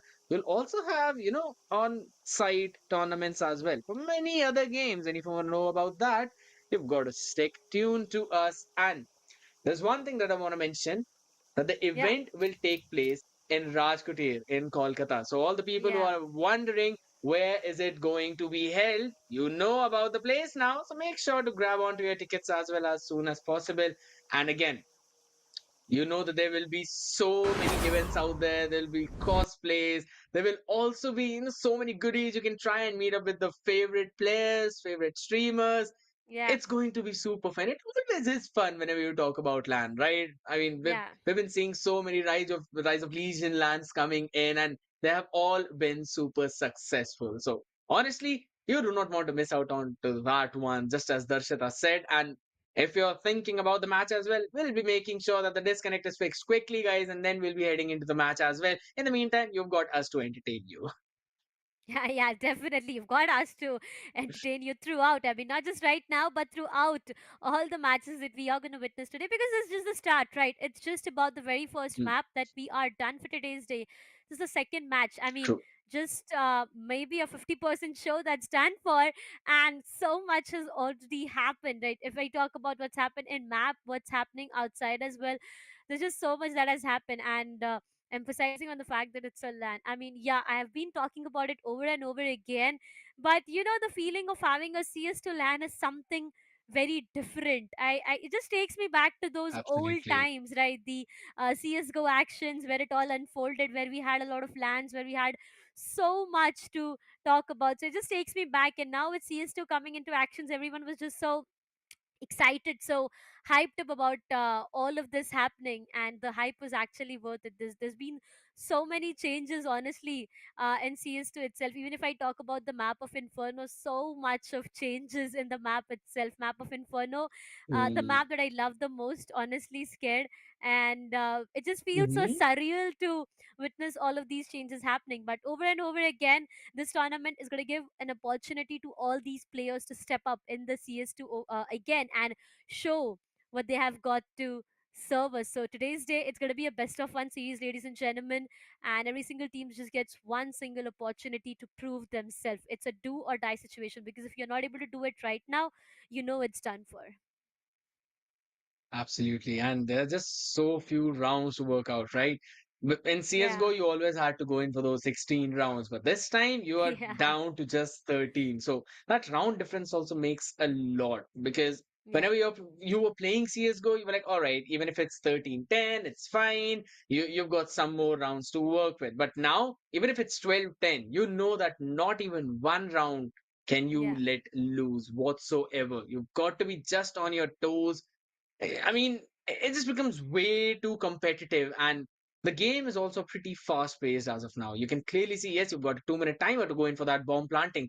But apart from the fact that, yes, you've also mentioned about the changes coming around the map, you've got to work around them.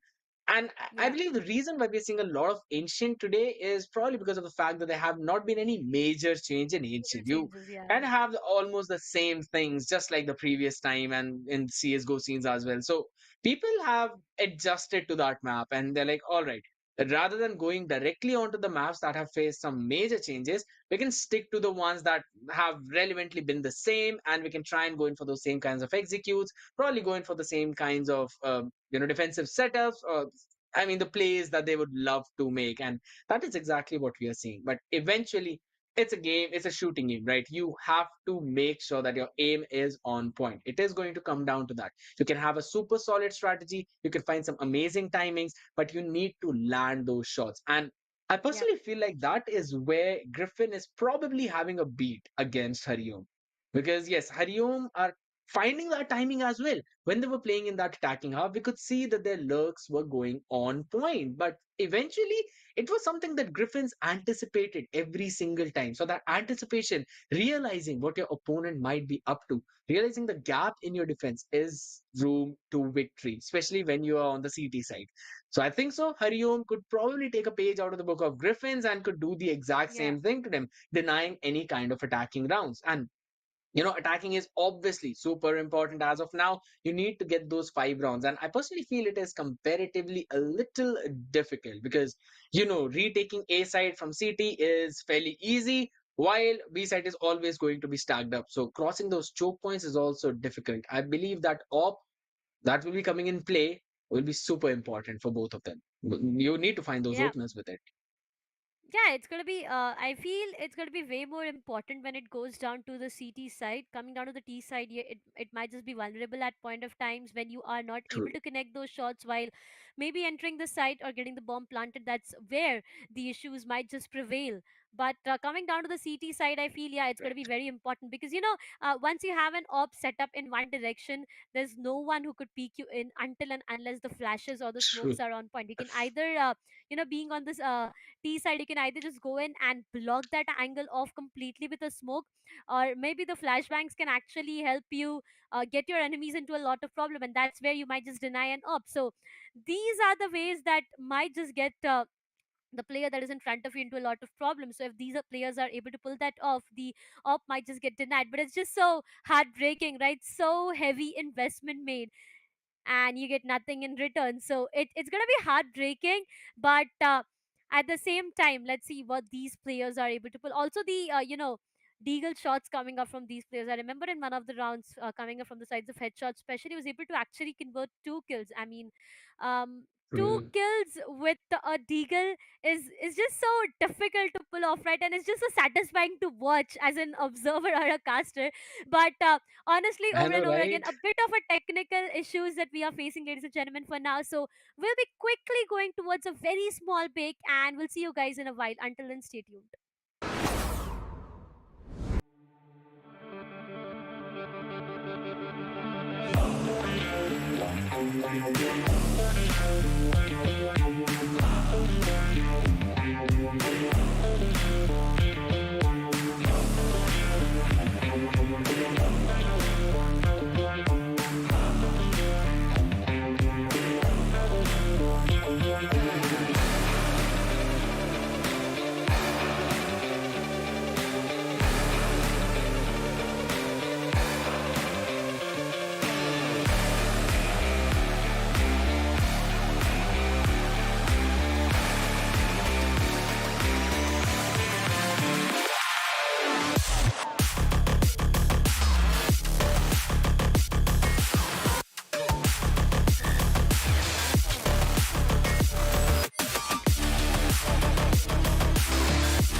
Welcome back, everyone. You're watching Lenovo and Intel presents Rise of Legion Kolkata with gaming monitor partner ViewSonics Gaming, gaming headset partner Sony InZone.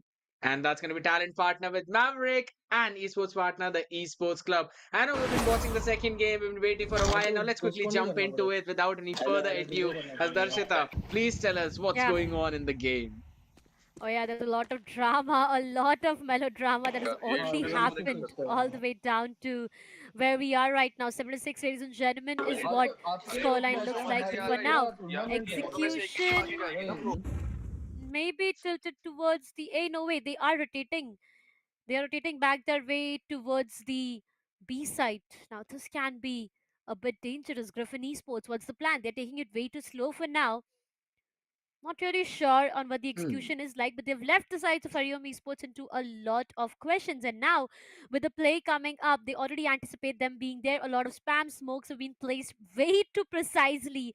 I mean, there's no My vision God. whatsoever, and that grenade is going to give a lot of damage. Once again, a rotation being called out from the sides of Griffin. Early rotations whatsoever, but for how long will that work in their favor is the question, because right away, they've rotated from A to B, and now they are making their way back towards the A side scared. Indeed, and just look at the amount of map space that Hariom have. And this is just going to be expected angle. That's going to be the first spray down coming in. You already have the contact being made, champ. Quickly making sure to move backwards. As in the meantime, you can also see headshot special. Chunk down to pretty low HP, but they've got an idea where the set is going in, and everyone just being taken down one after the others. That's going to be Pistol being brought up, an Evil Prince and Yellow Flash that shuts down the entire push. And it's just as you mentioned that they took way too long to work around the map. And it was Yeah. just enough for Hariom to work on that map space, taking the entire control of Ram, making sure that they've got the control of Cat and Mid as well, not giving them any space to work with. So it was just such a great round. It was brilliant, to be honest. And right now, Yeah, it honestly, we clearly saw that in the previous one, it was yes, a save round for Griffin coming in, but that is not exactly the way you want your save round to end, right? You always yeah. would want it to be at least wherein you get the plan down and you also get a couple of picks over your opponent, or maybe take three of those rifles out. When getting four is like a dream come true at the end of the day, it becomes almost a doable thing. But again, I mean, that was just a picture perfect play coming in from Griffin. And if this is the kind of defense wall that they're putting up, winning this match is going to be a daunting task for Griffins. Yeah, it's going to be a difficult task for them right now because what the sides of Hariom Esports did, they demanded a lot of space, they demanded a lot of map control, Agreed. and they were able to capitalize on that. Now rotation was called off coming up from the sides of Griffin, and they did try to make their way towards the B side. But then what happened?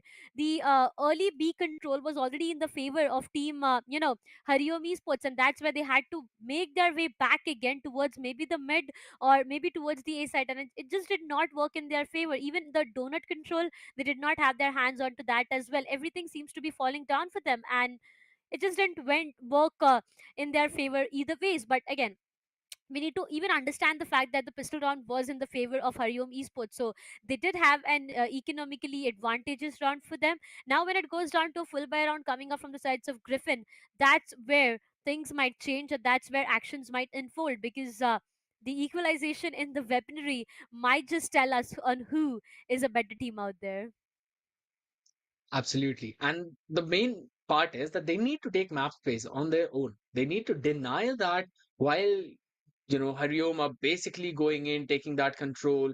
You need to stop them on their tracks whatsoever. So Griffins need Yeah. to be proactive, especially whenever they're moving around towards mid. And even if they want to take control of Cat, maybe or Ramp, they still need to be proactive because they cannot just go on with the same kind of straightforward hits. They need to be a little more cheeky. They need to be smart. This is a game of chess after all, especially in those starting few rounds. You need to play with the minds of your opponent. You need to give them a fake, probably sell a fake elsewhere, and then move towards the other side while also maintaining control of another part of the map.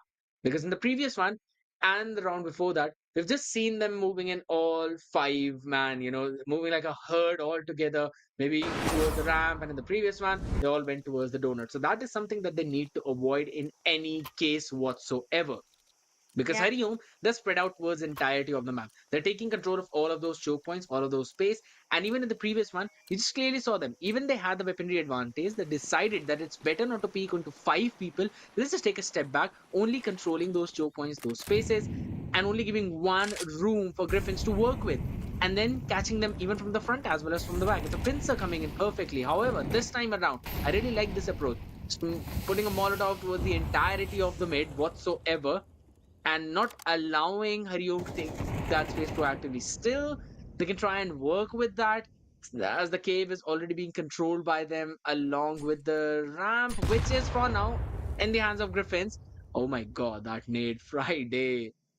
He needs to play safe as of now. He cannot keep on taking those hits right on his face.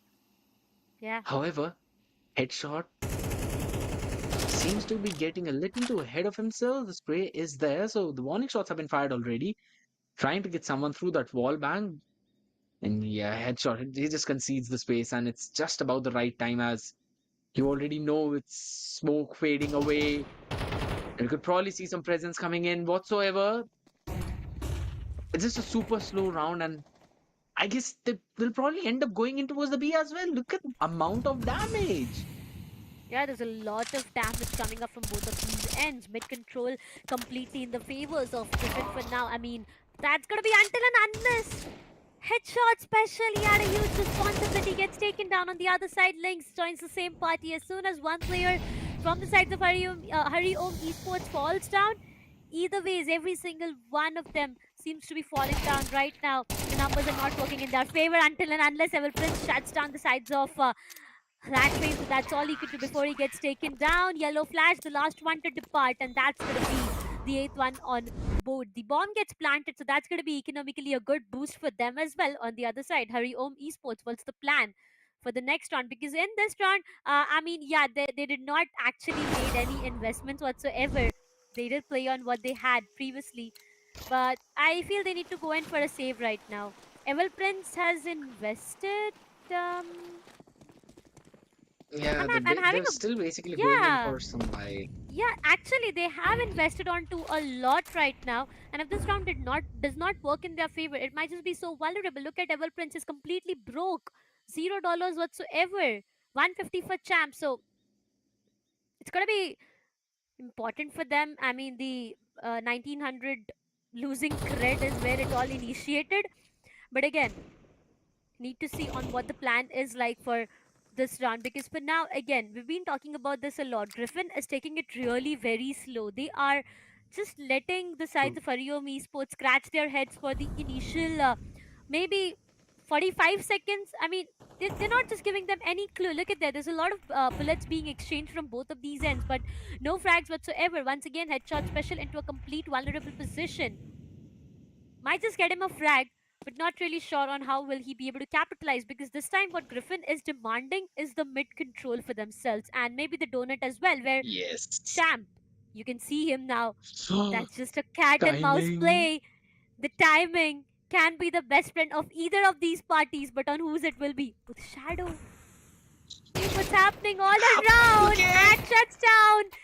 Yellow flash, but that's all he could do as Champ shuts him down. That's a trade coming up for all equalizer again. Okay, stack side, Evil Prince! He holds that one angle and he's also able to take control of that full space of ramp, not allowing them anything. He was taken down, but not before entirety of Griffins were finished off. That was such a great play, and he had a great opportunity. He got one, but did not anticipate that Champ would also be there. So Yeah. that was so fun to watch, especially it was also nail biting at the same time, but Hariom eventually coming out on top because Griffins decided to go again in towards that stacked side. And as long as you decide to go in just through one choke point, you'll be shut down brutally. Yep. And I love these early mollies and these smokes along with the frags. They're not allowing Griffins to take that mid control whatsoever. The first fight being taken, Lynx winning it out, weaponry advantage coming into play. And Ram's control What's that position? being demanded. What was They- that they just- position, Lynx? Yeah, that was a weird one to be honest, but still. I mean, I as mean, long as you come out unscathed, yeah. As long as you are able to find those perfect frags for your team, it's completely all right. And Lynx will be converting one, and that's an important one, honestly, because it's going to be Dave, and not just Dave, but look at Devil Prince and his perfect flashes. It will help Headshot Special get one onto lag phase as well, but it'll be good for that. Friday doubles it up and shuts down Evil as well. A 3-all equalizer has been able to do that. Lynx gets taken down. The numbers are not in the favors of Harom Esports for now. Yellow flash has got to work around with the grenade. Might just be an end. A lot of damage to both of the players who are inside the side, but the bomb gets planted, and now it's all about the post-plant scenario. Friday is expecting one player, but will he be able to shut him down? No, he's not. Gets taken down.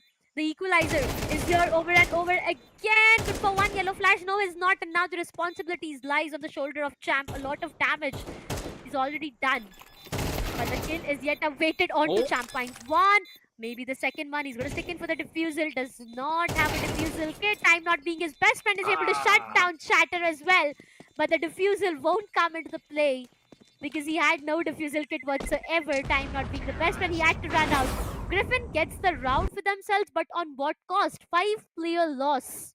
And that's huge.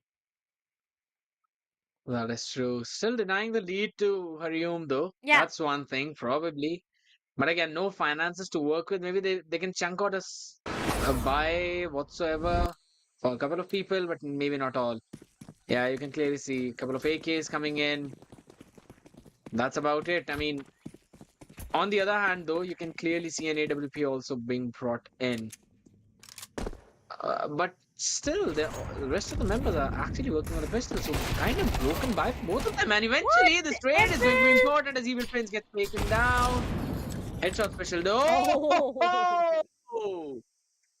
I ain't letting you win this place whatsoever. Is the answer from that guy. Just a pistol in his hand. That is outrageous. The spike will go down towards the A side, but that's a 4v5 retake. An AWP in hand. Yes, that is true, but the spray down. Not good enough to take him out. Blackface still holding that one space, one angle on towards the back. Dave will be shut down yet again. Headshot special. It just seems his speciality as he's tracking those skulls one after the other. And this time, Hariom, I mean, how they have such a cracked aim Oh and my still god, stay at headshot equalized special. 9-9. It is an equalizer, but you have to give it to this person with a crack aim out there. Headshot special. What did you have in your lunch, my friend? What? 4 frags. Oh my god. I'm not able to get over what he's just done right now to his opponents. Griffin. I'm in shock and, I just heard us right now in my ears. But okay, scratch it for now. 9-all equalizer is what the scoreline looks like. Once again, an execution. Lynx doubles it up for himself. Champ good for 1. And the numbers have already been denied coming up for the sides of Griffins right now. It all goes down to Friday being the last surviving player. Gets denied for.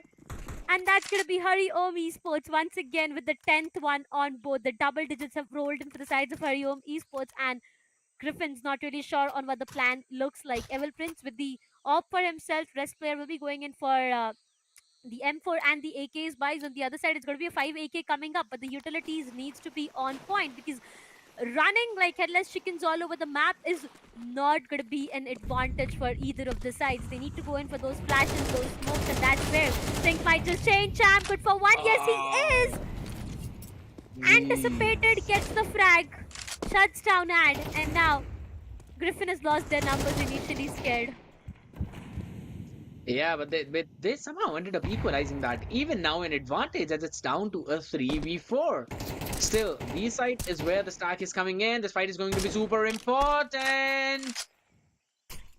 I'm just so very scared. That's going to be the nade coming in. Shattered though. Still surviving through the smoke. He should not disrespect it. That's what I personally feel like. But still, on the other hand, you can see Evil Prince is holding that one angle with the op, not leaving it whatsoever.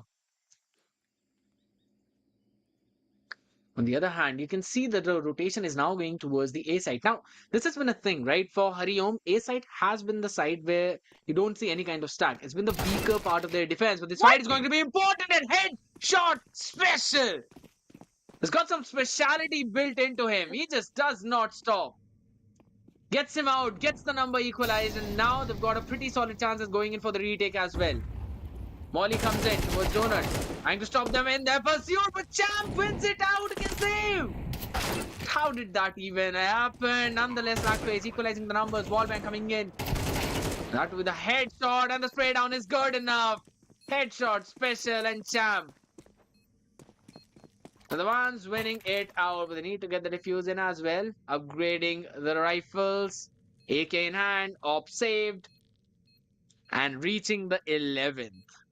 You know, there have been situations where Evil Prince is not able to capitalize on the op that he has for himself. But right behind, I can actually hear Headshot Special saying that don't worry, I got your back covered. Because the way he's been fragging for his team, he's up with 25 kills out of his name. There's very rare of Evil Prince missing onto those op shots because, seen him play before as well. This is not the first time that I have him on my screen. And seen him perform, hitting those perfect op shots. Today, the way he's just missing out on those shots. It just seems to be a bit difficult. But hey, here we have yellow flash. 1, 2, 3, 4. Yes, he does find Zad. A perfect trade coming up from Friday, but that's going to be Champ on the other side who is trying to deny a lot of players. Headshot special doubles it up over and over again. Champ shuts down Lakways as well. This is the run for match point, ladies and gentlemen. The series point. One last remaining player, Griffin. That's going to be shattered. Gets shattered from Headshot Special. 3K in 2 consecutive rounds. 28 kills is what this man has. Even if you double up his death, it's 26. 2 more extra kills that he has. Headshot Special. I mean, he's just proving why he's named himself as Headshot Special because that's what he is doing perfectly on screen right now. Match point for the sides of Harom Esports and Griffin. They're still trying to figure out on what can be done because the way Harom is just getting rounds back to back, it's just so difficult for them. And an op being invested from lag phase though. Interesting. Definitely interesting. Op though from the other side, lag phase. They can try and take control of that space, right? We already mentioned about that, and mid is where we see most of those engages, the flash right there to stop and from pushing more.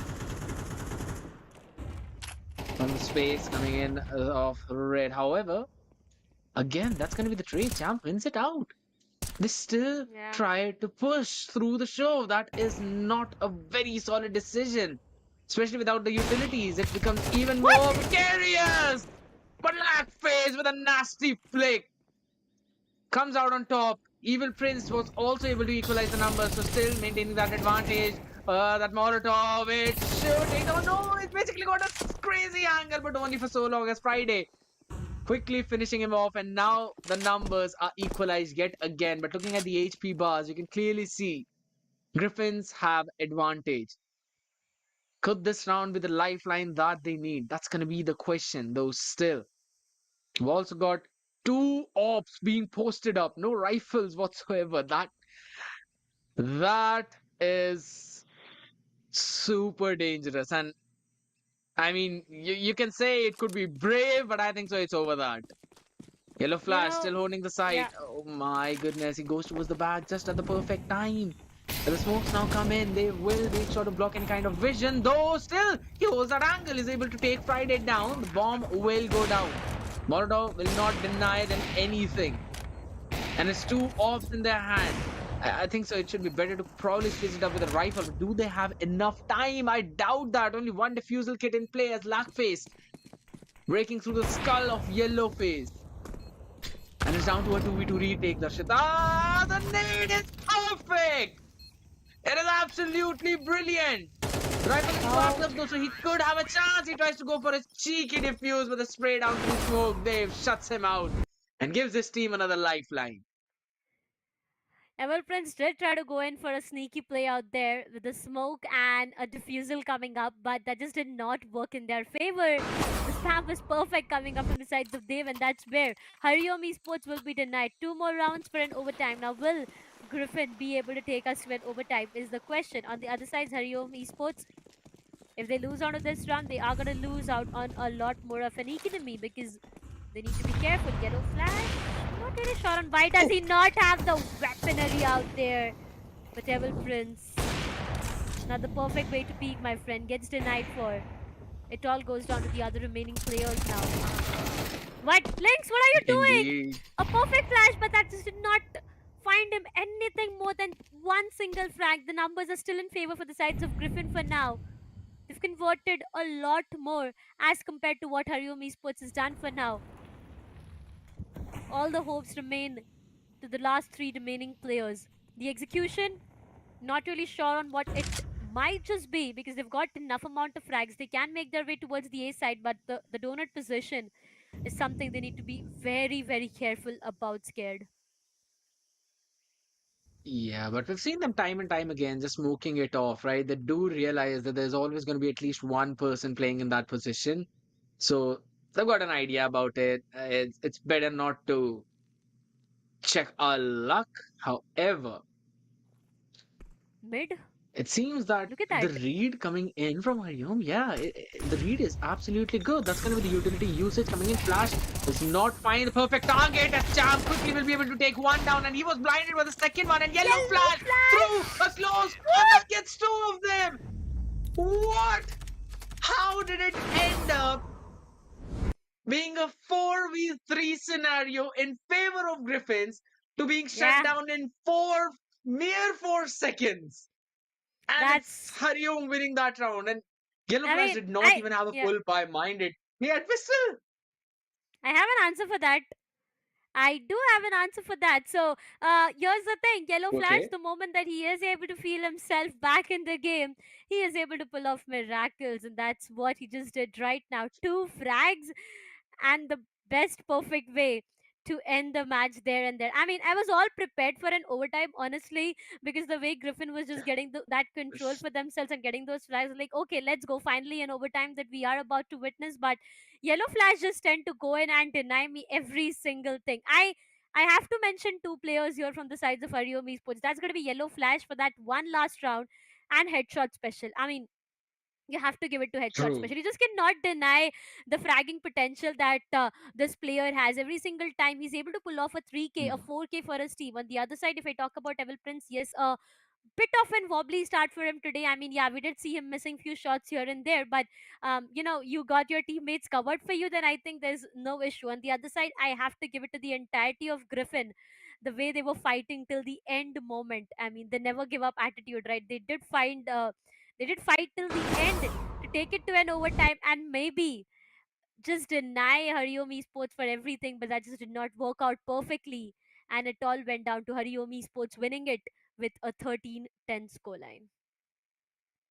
I mean, you always say that there's just one straw that can break the camel's back. It seemed that there were Yeah, two of them on the side of Hariom Esports this time, and just the people that you mentioned. Yellow Flash, headshot special. Now, yes, Champ had his fill as well. Even Prince also getting the frags that he needed. Lynx, he was slowly trying to step up. I wouldn't exactly say he had the perfect day, but yeah, he did his part, and that was important. Look at that shot coming in from lag phase as well. I mean, the in the entirety of the highlights, you can clearly see all those rounds just going back and forth, right? One of the people yeah, just stepping up for their team, getting at least two or three frags in a round through the smoke.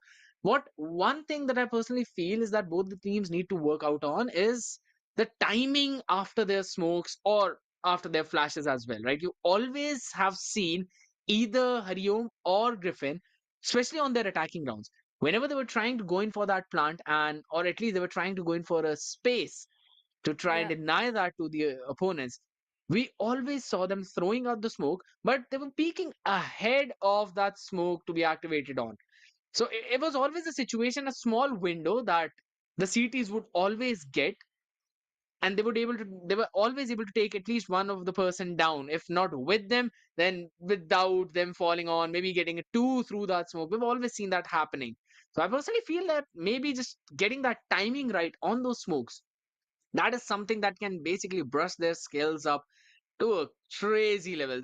They've got a crack game. Headshot specialist one, for an example, in this round, you clearly saw him bringing it back from the edge of defeat. That was absolutely mind-boggling.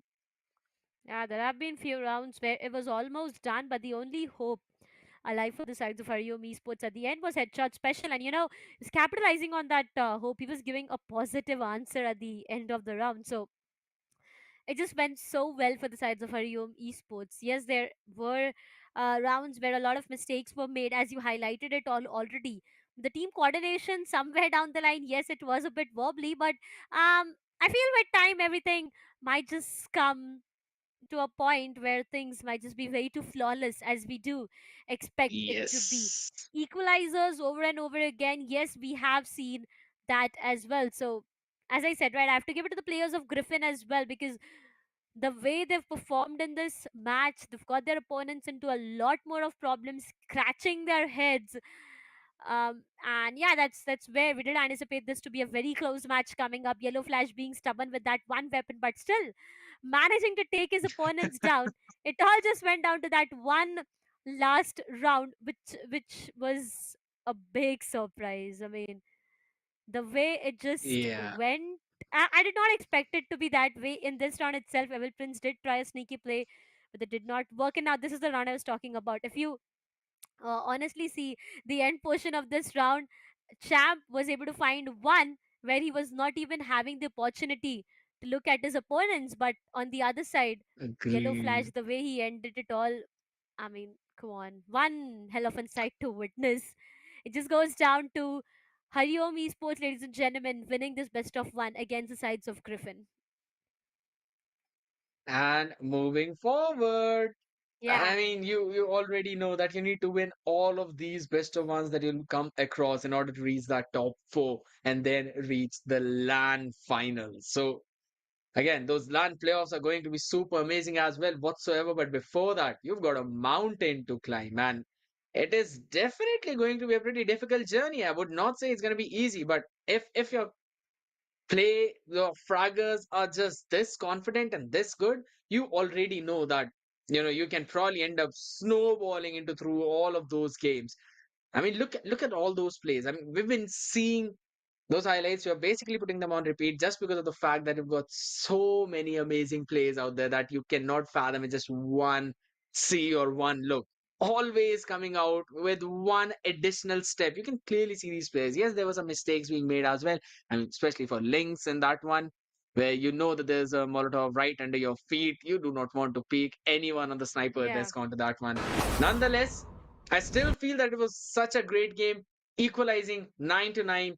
Finally, looking at the stats and the scoreboard as well. Ancient was the map, Hariom 13, Griffin 10. Nonetheless, just that one round could have also resulted into things falling into Griffin Esports hands so good that they could have forced an overtime.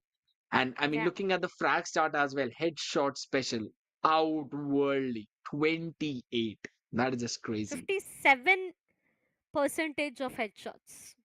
57, ladies and gentlemen. I mean, all right, a 2 of an KD Standing to up to be his name. maintained. So, yeah, he is definitely just proving on why he has named himself Headshot Special out there. Champ with 22, Yellow Flash with 14, Neville with 11, and Lynx with 10. On the other side, if I talk about the sides of Griffins, it's going to be Friday and Lackface with 18, Ad with Mhm. 15, Dave with 14, and 13 for Shattered. Everyone did So try their level best. I mean, look at Friday and Lackface. They are just like bros for life, if I can say that, because they have perfect 18 kills, perfect 17 deaths.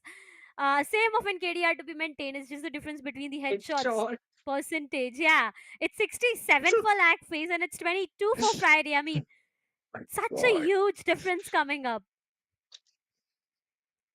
That such a huge difference. That is true, but I'm still surprised over the fact that the headshot percent is absurdly high, 67, 67, and Yeah, you can also look at 67. Dave, 64. That is crazy, super crazy. So this clearly shows that Griffin Esports have got a very solid potential in terms of Yeah, those aim duels. They were also winning them out. The only place where I think they need some kind of polishing is the fact that they need to cook up a few more strategies to use in a specific round, because when it yeah, came to end, and when it was those last few rounds, it kind of seemed that they were losing the idea of what they need to do. Yes, I mean, trying to deny the space worked out for them once, and then moving along the one side of the map did not work out in their favor, so they just gave up on that entirely. What I personally felt is the fact that yes, giving up on one thing is good, but you also need to make sure that you kind of shuffle the kind of hits you're always going with, right?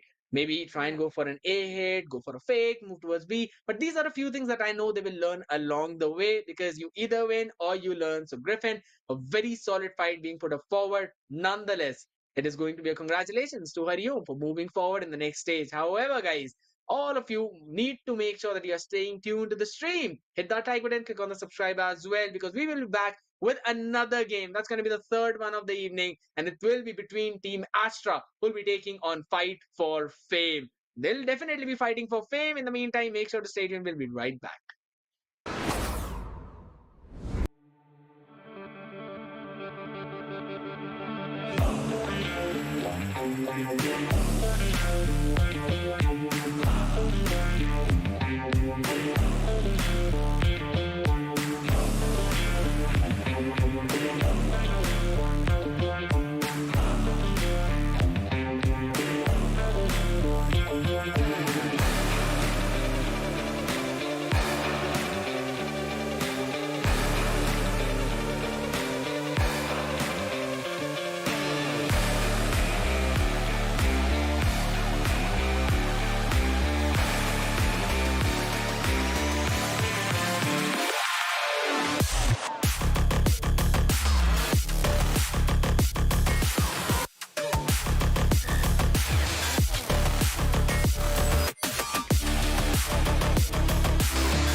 Welcome back, ladies and gentlemen, once again to Lenovo and Intel presents the Rise of Legion Kolkata, where we have our gaming monitor partner as ViewSonic, gaming headset partner as Sony InZone. We have our esports partner, the Esports Club, and talent partner, none other than Maverick. But for now, bringing you back to this casted as this is me, Darshita, alongside me.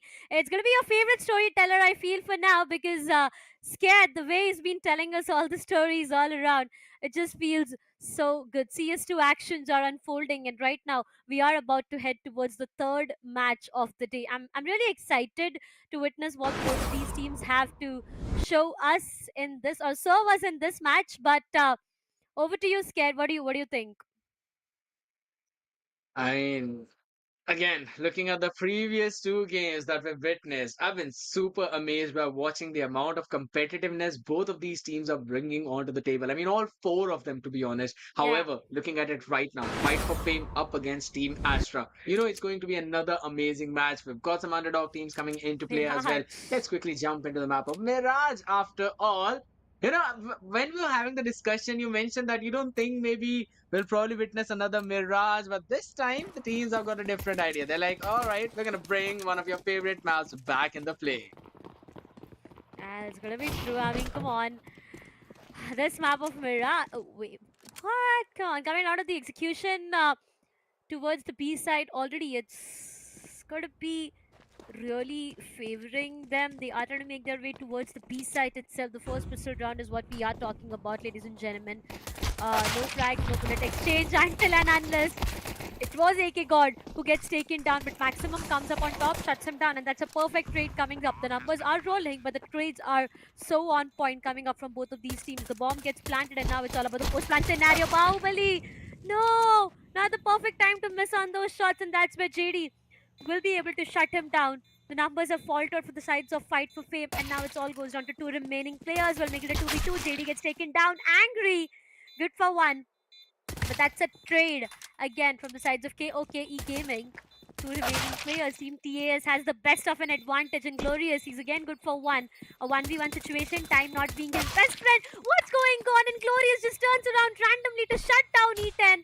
That's going to be the first round for the sides of Team TAS, but a complete elimination for them as well. 0-1.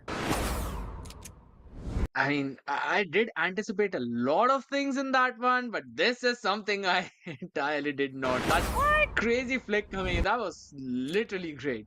However, again, it was just the pistol round. Team Astra winning it out. Yes, that's one good thing. Fight for Fame will probably be put back down to another save. And yeah, they're just investing a few pistols into that one. Apart from that, absolutely nothing. While on the other end, we are seeing a UMP being in play.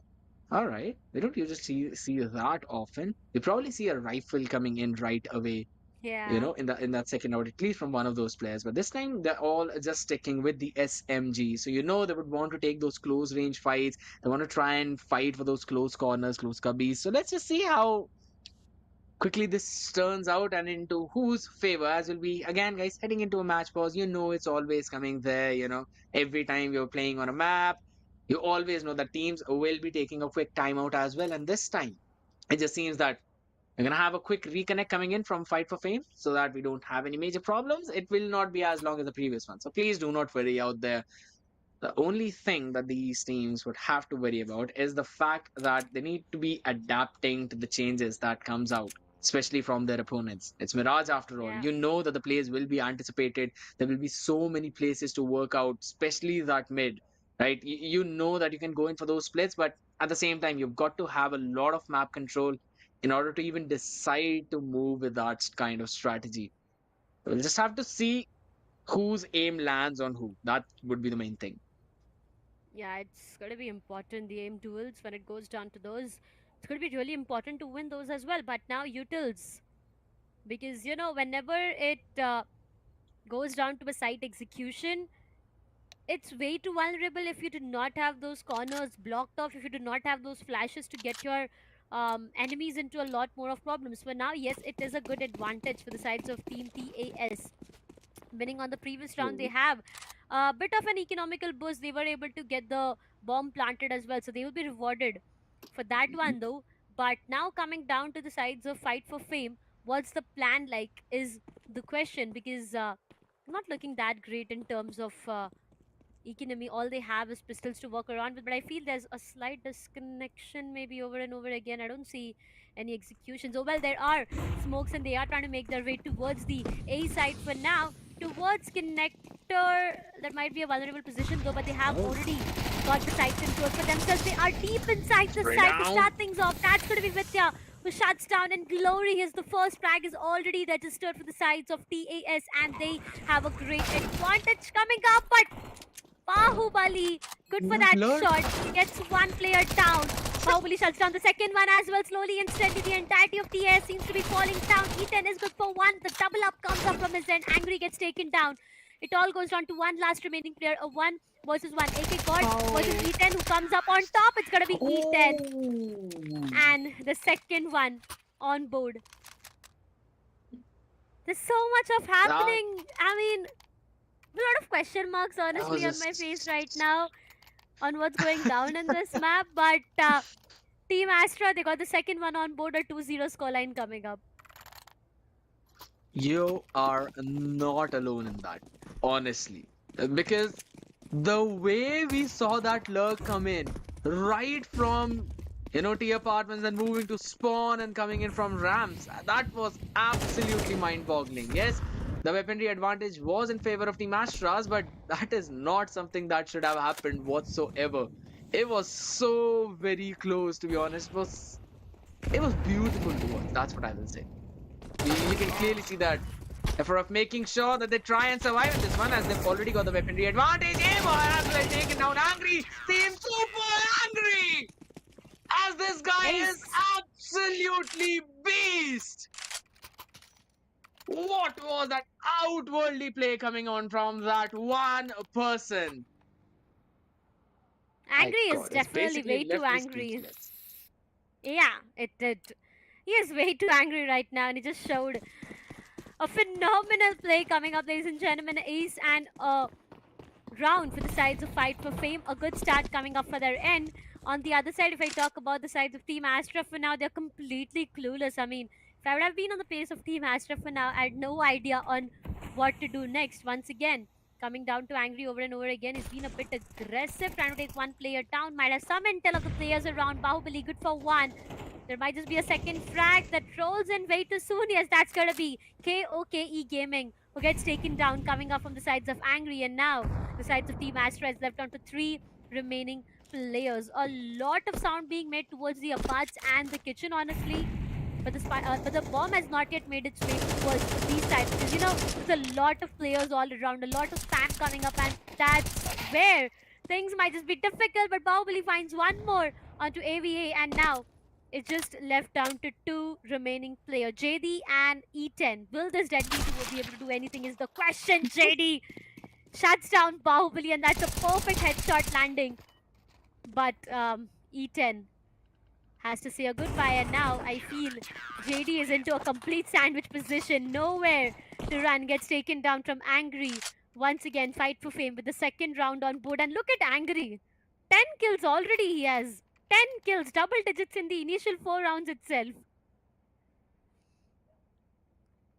I mean, it's just thanks to that one previous round spray down, right? If I'm not wrong, it was Yeah. definitely an ace. I believe we got all 5 of them out there. So Yeah. you already know you get 5 in one. You can definitely manage a couple of 1, 2 in the rest of those rounds. Nonetheless, for Team Astras, it was a save round in the previous one, right? So still, they're working in the palace, slowly creeping ahead, slowly moving ahead.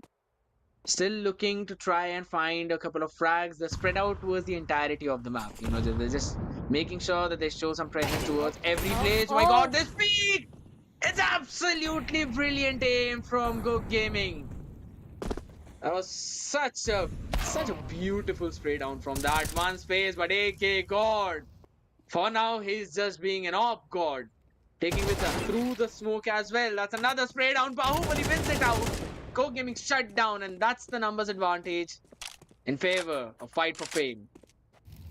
And they've got the control of both of those sites, right? You don't have any major space to work around. Yeah, the spike is in the hands of E10, slowly making his way from under towards windows. But again, the timing was just not that good. AK though is absolutely on the spot with his op. Just cannot enter in the side where AK is playing, as again second shot through the smoke. That is just a great shutdown from Fight for Fame. Yep. To start things off, Team Astra did have two best of the rounds for themselves, but just did not work in their favor when it went down to Fight for Fame having a full buy round. And now look where we are, a 3-2 scoreline. Fight for Fame slowly and steadily. Everyone is getting those frags under their name, and it just seems to be so difficult. Team Astra, again, economically, it's not a great round for them. They have nothing invested onto, no utils as well. That's just one frag grenade that they have to be utilized onto Angry. Doubles it up over and over again. Every single round is able to pull off miracles. Is able to do that again. Two remaining players. This time it's going to be AVA and E10. What will they be able to do? A deagle, I mean, that can actually work out miracles, but well, that find any shots is the question. On the other side, E10, not really sure on how much will they be able to do with the weapons that they have for themselves, but even if they are able to get some weaponries retrieved from the sides of Fight for Fame, that's where things might change. E10 trying his level best to take down one player out there. On the other side, Bahubali just doing the same this time, gets taken down. A perfect trade coming up, but AVA, good for two. Doubles it up, might just be the third one for him. Will that be the case? No is the answer. AK God from behind shuts him down. The fourth one on board, ladies and gentlemen, for Fight for Fame. Team Astra left down with two yet.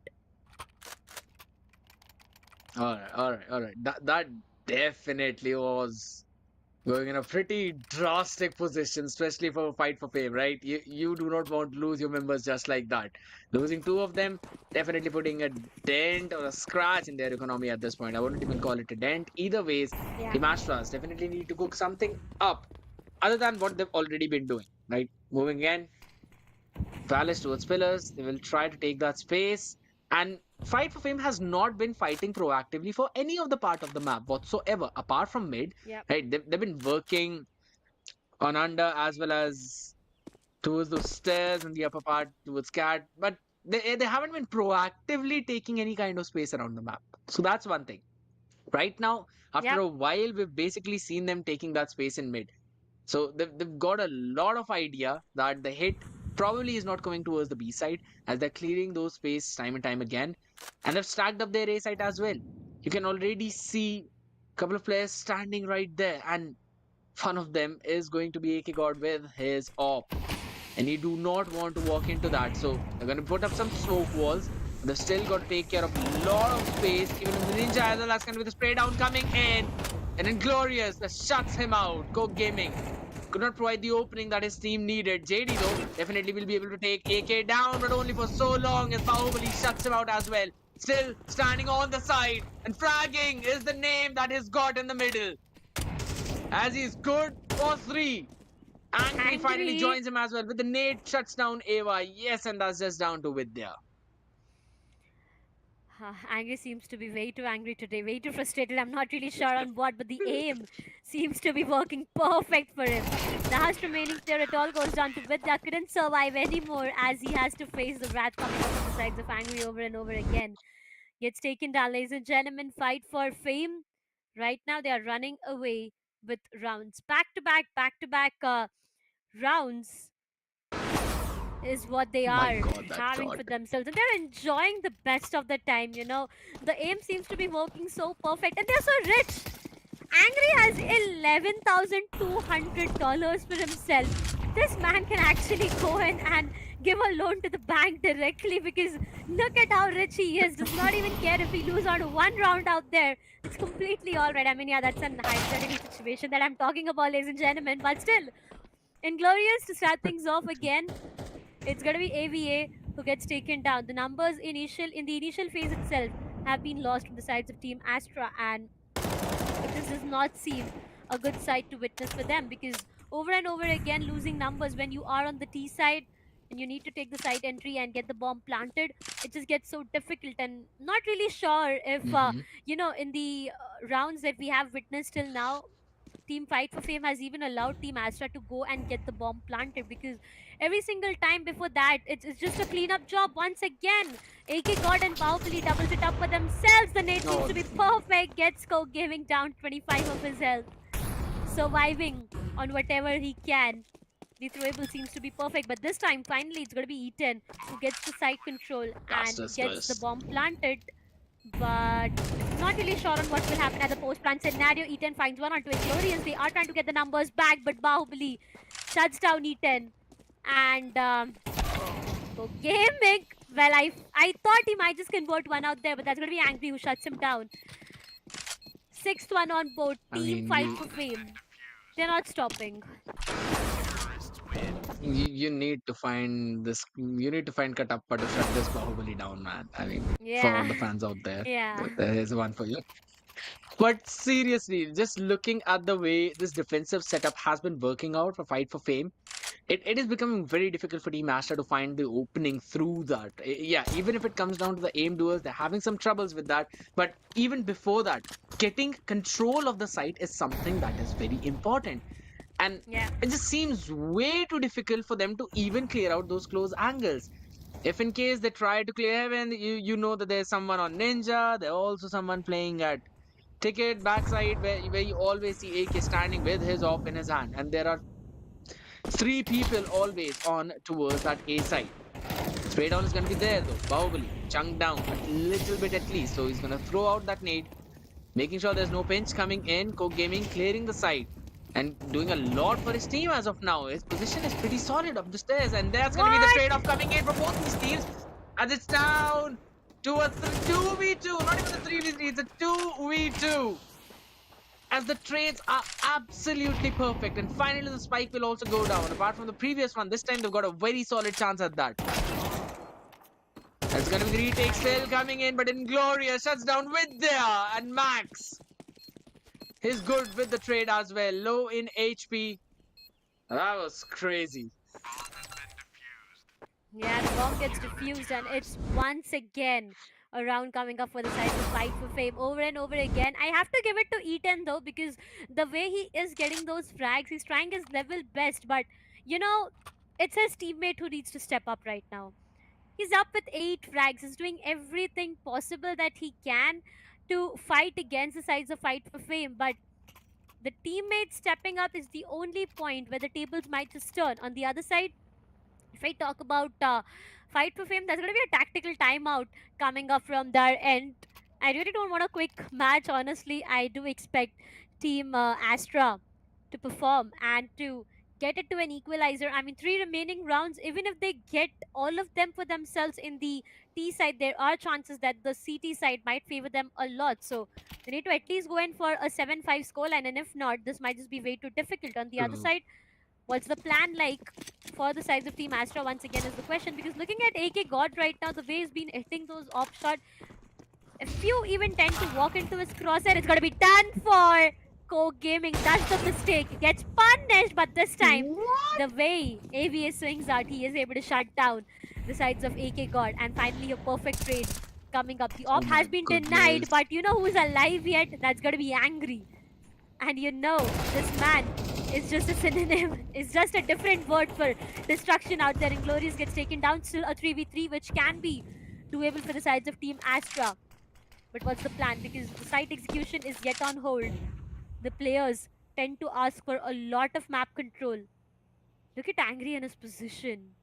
Look at where he is right now. Why Maybe towards is the he A only? site. Mm-hmm. He's only got 4 deaths, right? Out of the 9 Yeah. rounds that we played, he's only been killed in Yeah. 4. That's already mind-blowing fact coming in from him. Well, Yeah, if you that's a look at 4K. Max, he, yeah, yeah, Max has only been killed 3 times. Nonetheless, we're gonna see another trade. Angry, just clearly showcasing his skills. Right now, he's basically just showing off at this point, man. He is literally so very good with that rifle, and that's gonna be the timing. Almost missed 1 second. Could have been everything. But either ways, it's an advantage right now in favor of fight for fame.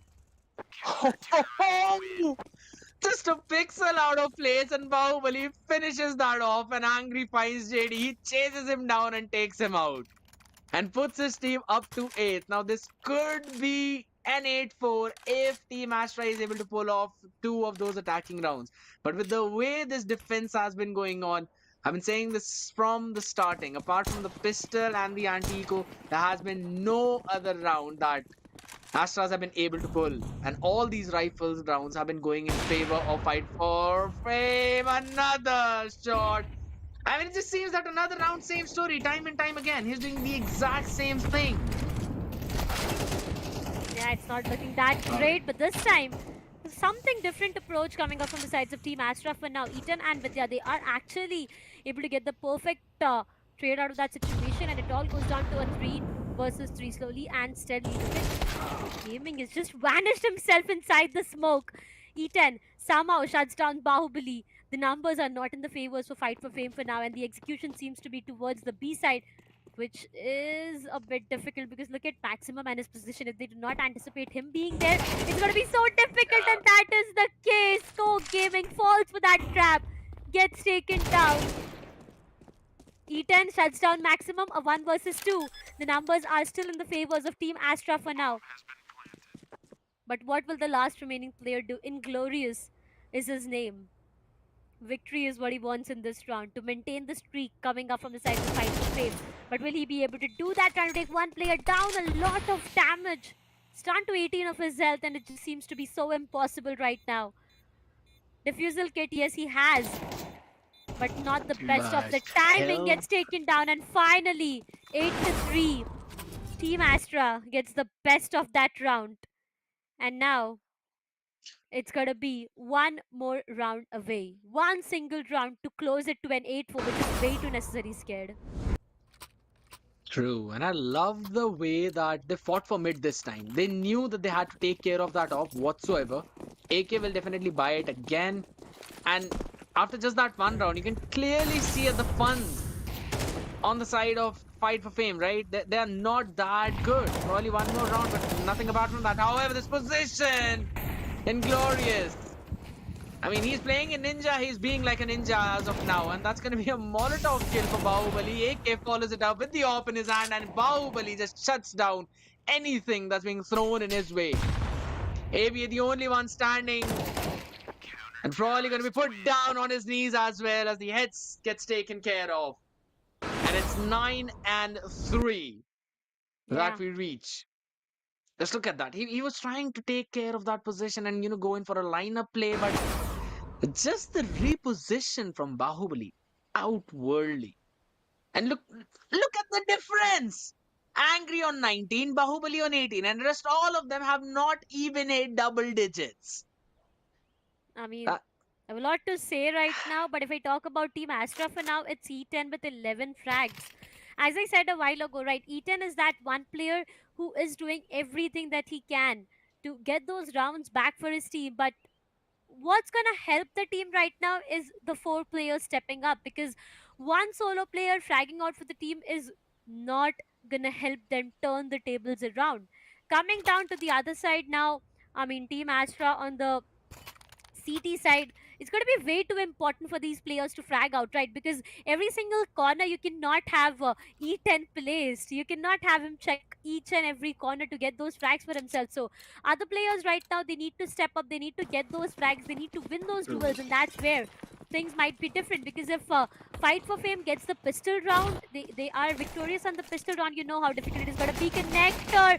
Such an heavy push coming up, and this time AVA and E10, they are able to get those strike. Maximum shuts down AVA, doubles it up, shuts down E10. Coke Gaming falls down as well. As soon as the sides of Team Astra, they have the numbers for themselves, they just seem to fall down like dominoes, and now it all goes down to one last remaining player. But they're good for Yeah. one, yes. A 1v1 is what is awaited onto a clutch movement needed, but no!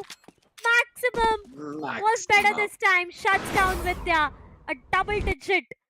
The double digits rolls in for the sides of Fight for Fame. Economically, they are on a roll right now. They can actually go in and invest onto anything that they want.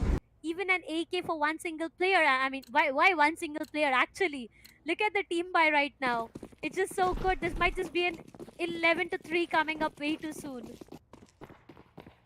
Indeed. I mean, two of those AKs, and you already know that those are some crazy players holding on to those rifles as well. So it's going to be super difficult. And that's Angry again, getting the head. Long range fights. Maximum wins that one out. Shuts down Ava through the smoke. Ow! And they've Ouch! already taken care of everyone on B side. That just seems harsh at this point. Weapon upgrade coming in, yes, of course, but how much can both of you do? MP5 to work with. That's another long range fight being taken, and glorious. This shuts down every hope for Astras and puts his team up to 11th. Not even giving them even a slither of the room to play with. Look at that spray down. Perfect. And the adjustment onto it. The aim seems to That be is just perfect for the sides of crazy. Fight for Fame. Yeah, it is. Hmm. Just trying to figure out on what Angry wants to do. Dirty plays coming up from his end. I'm not really sure on what the reaction will be like from the sides of Of Team the Astras, even shorty. if they tend to, just beat him out there. But the first tag rolls into the sides of Maximum again. Shuts down. Coke Gaming JD falls for the same trap. Through the smoke will be getting punished. Eaten, yes, he is good for Okay, one, E10. but not a perfect trade yet. AK, oh, ouch. This is what I And was talking about. Angry just did dirty to Eaten out there. One last remaining player with not really sure That's on the what can be shutdown. done. Nothing for now as Inglorious shuts him down as well. Ladies and gentlemen, that's a match point coming up for the sides of Fight for Fame, and everything seems to be falling down for the sides of Team Astra for now. indeed. I. All right, all right. I'm not gonna talk about that shorticle one more time. But the fact Yeah. that you've always seen Inglorious holding that one angle right towards the upper, making sure that there's any one of his if they're pushing, they will not go unchecked. They will always be ready for the fight. However, a quick hit coming in this time towards the A side as they all try to quickly rush onto it. Bahubali? And look at that spray! Bahubali! How are you even able to do that? Nonetheless, that's going to be him shut down only for Inglorious to provide the last opening to his team. 2v1, Coke Gaming. Can you give a lifeline? P90 in hand. Can you do the unthinkable? That's the question. Comes out to peak, but answer is no.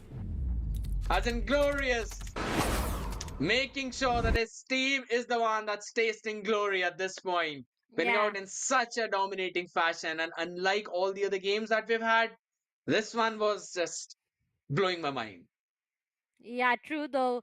I mean, as I said, right, it's just a one-sided victory. I mean, yeah, my heart does break to say that, because the sides of Team Astra, they did try their level best to do whatever they could. I have to give it to E10 specifically, because this man did everything possible to get those rounds, to get those frags, to do everything that was, in his hands. But just as the sand slips away from the hands, if you try to hold it way too strong, it's just the match going away from them. Because for now, it's going to be True. the sides of Team Fight for Fame who comes up on top and gets the victory. Today's day has been phenomenal. The way it all started off with OutLaw and Fire 5 going up against each other. Then we saw the sides of Harom Esports as well. And now when it went down to Fight for Fame and TAS, I did not expect it to be one-sided though. But I really hope that the sides of Team Astra has a lot of learning sneaked into their backpacks already, True. so that I can see them making a huge comeback over and over again. See, I mean, look at those nasty short angles. It just seemed like Fight for Fame, Mirage is their playground. That is what it Yeah, seemed. They had an idea about what to do at every single place of the map.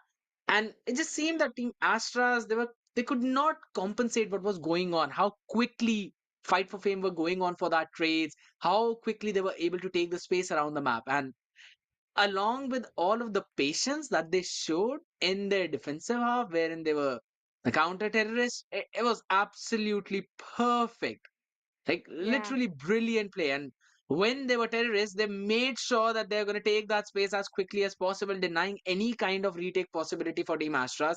They just could not anticipate those quick, fast hits coming in. And it was not directly onto the side, it was onto the other parts of the map as well. Just look at that. Even in the last round, you saw the adjustments coming in. And Inglorious, you basically had an idea where the last person would show up from. So it was just clearly Fight for Fame dominating in the entire game. Be it Maximum going yeah. in with those crazy shots, AK with his op, Bahubali angry.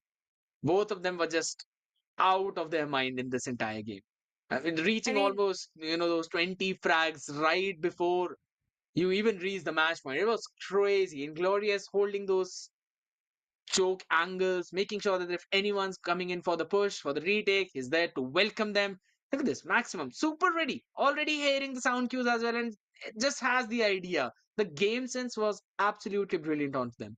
So yes, Team Astras, they definitely need a lot of learning to do. I still think that they also had pretty solid fragging potential. E10 trying his level best, while all the yeah. other people as well taking those map space in terms of strategy. I think so. They had a decent idea, but it was just the fact that in the sheer firepower, they were not able to come out on top. Therefore, Fight for Fame. They've sent a statement, right? You know they've sent a. Yeah, true though. I mean, they did literally go in and give a bold statement out there, Fight for Fame. Only if I have a chance to talk to Angry, I really want to know on why is he, why just did he name himself Angry? What is he angry about? What is he actually frustrated about? Because the way he was just eating up his opponents in the entirety of this match, he seemed to be so hungry for those kills. He was fragging out. He was taking those kills like it's another normal day for him, where it seems to be like, True. okay, that's an ace, all right, I just do it regularly. And that's what he just pretended it to be. On the other side, ek god with that op seems to be really good. Things were God working with it. phenomenally. Yeah, things were working phenomenally for the sides of Fight for Fame. On the other side, Team Astra, as we've talked a lot about it, yeah, Ethan definitely did step up a lot. The entirety of the team, there are a lot of things that they definitely have learned. I mean, as I keep on saying it again and again, it's either about winning or about learning. So if not this time, maybe the next time that we do see the sides of Team Astra coming up with a big huge surprise for us. Because for now, it's going to be Team Fight for Fame who will get the victory and who will be making their way towards the upcoming rounds, and will be facing other teams out there Yes. for today's day. Because it's just been such a dramatic Mhm. day today. All the plays, especially Angry with the way he's going in for those dirty plays out there. He's just getting his opponents. I mean, if I would have been the opponent, Angry would have been that one player on my nerves already. Because it just seemed so difficult to stop him every single time he was trying to do something. He was able to make a perfect play out of that situation. So it's already onto my nerves if I was the opponent though. But yep, Mm, good plays coming up from Fight for Fame. I'm really excited to see now what happens when these teams go up against the sides of Team Harioms and other who's been victorious in today's day, because that's gonna be a tough competition. yes, definitely will be. And again, just as you know, it's a statement coming in from Fight for Fame. I've mentioned that multiple times, and you can't get enough of these highlights, right? You can Yeah, you just see can't. these plays all day around whatsoever. And also, you mentioned about Angry getting on the nerves of his opponent. If I was his opponent, I would have asked my entire team to just find me that one guy, finish him off. And even if I die for that, I don't mind it. That's one of the reasons I'm not a pro player. And I'm still sitting behind the desk. That's one other thing.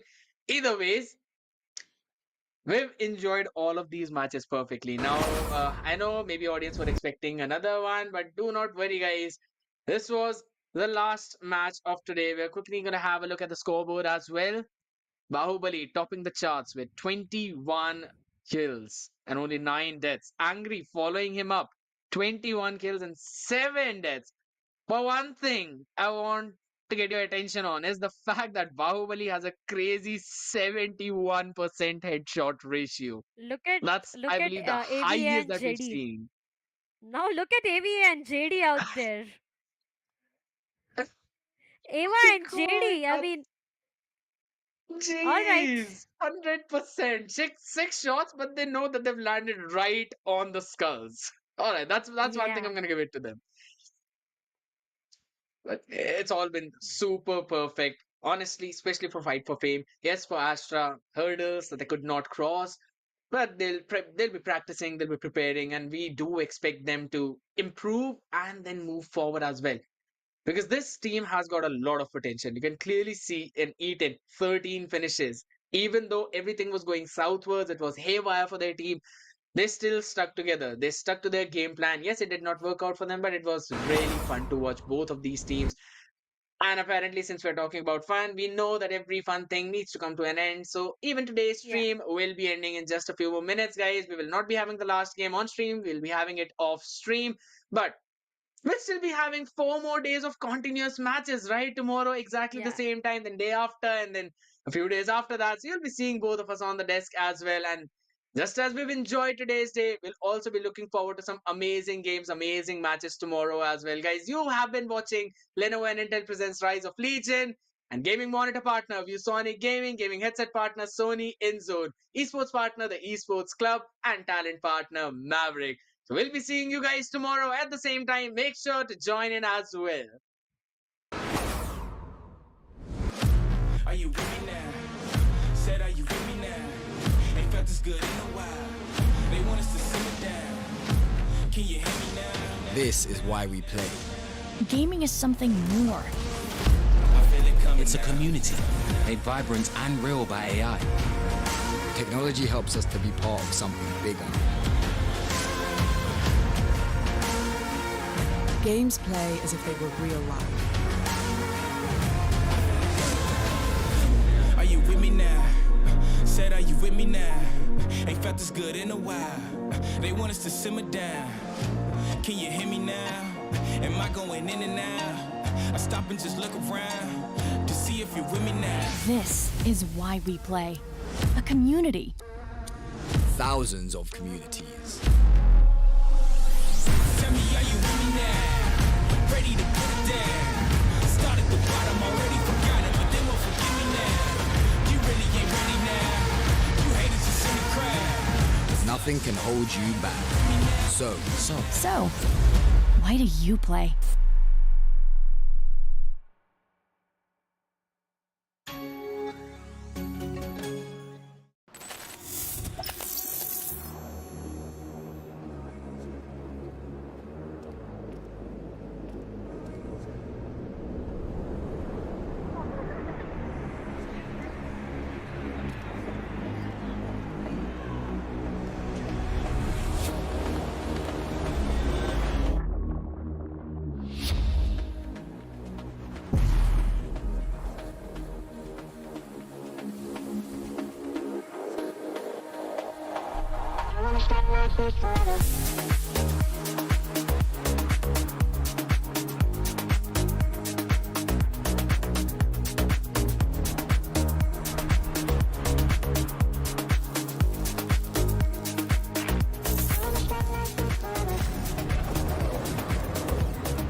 Do you want to go for a coffee? Yeah, sure.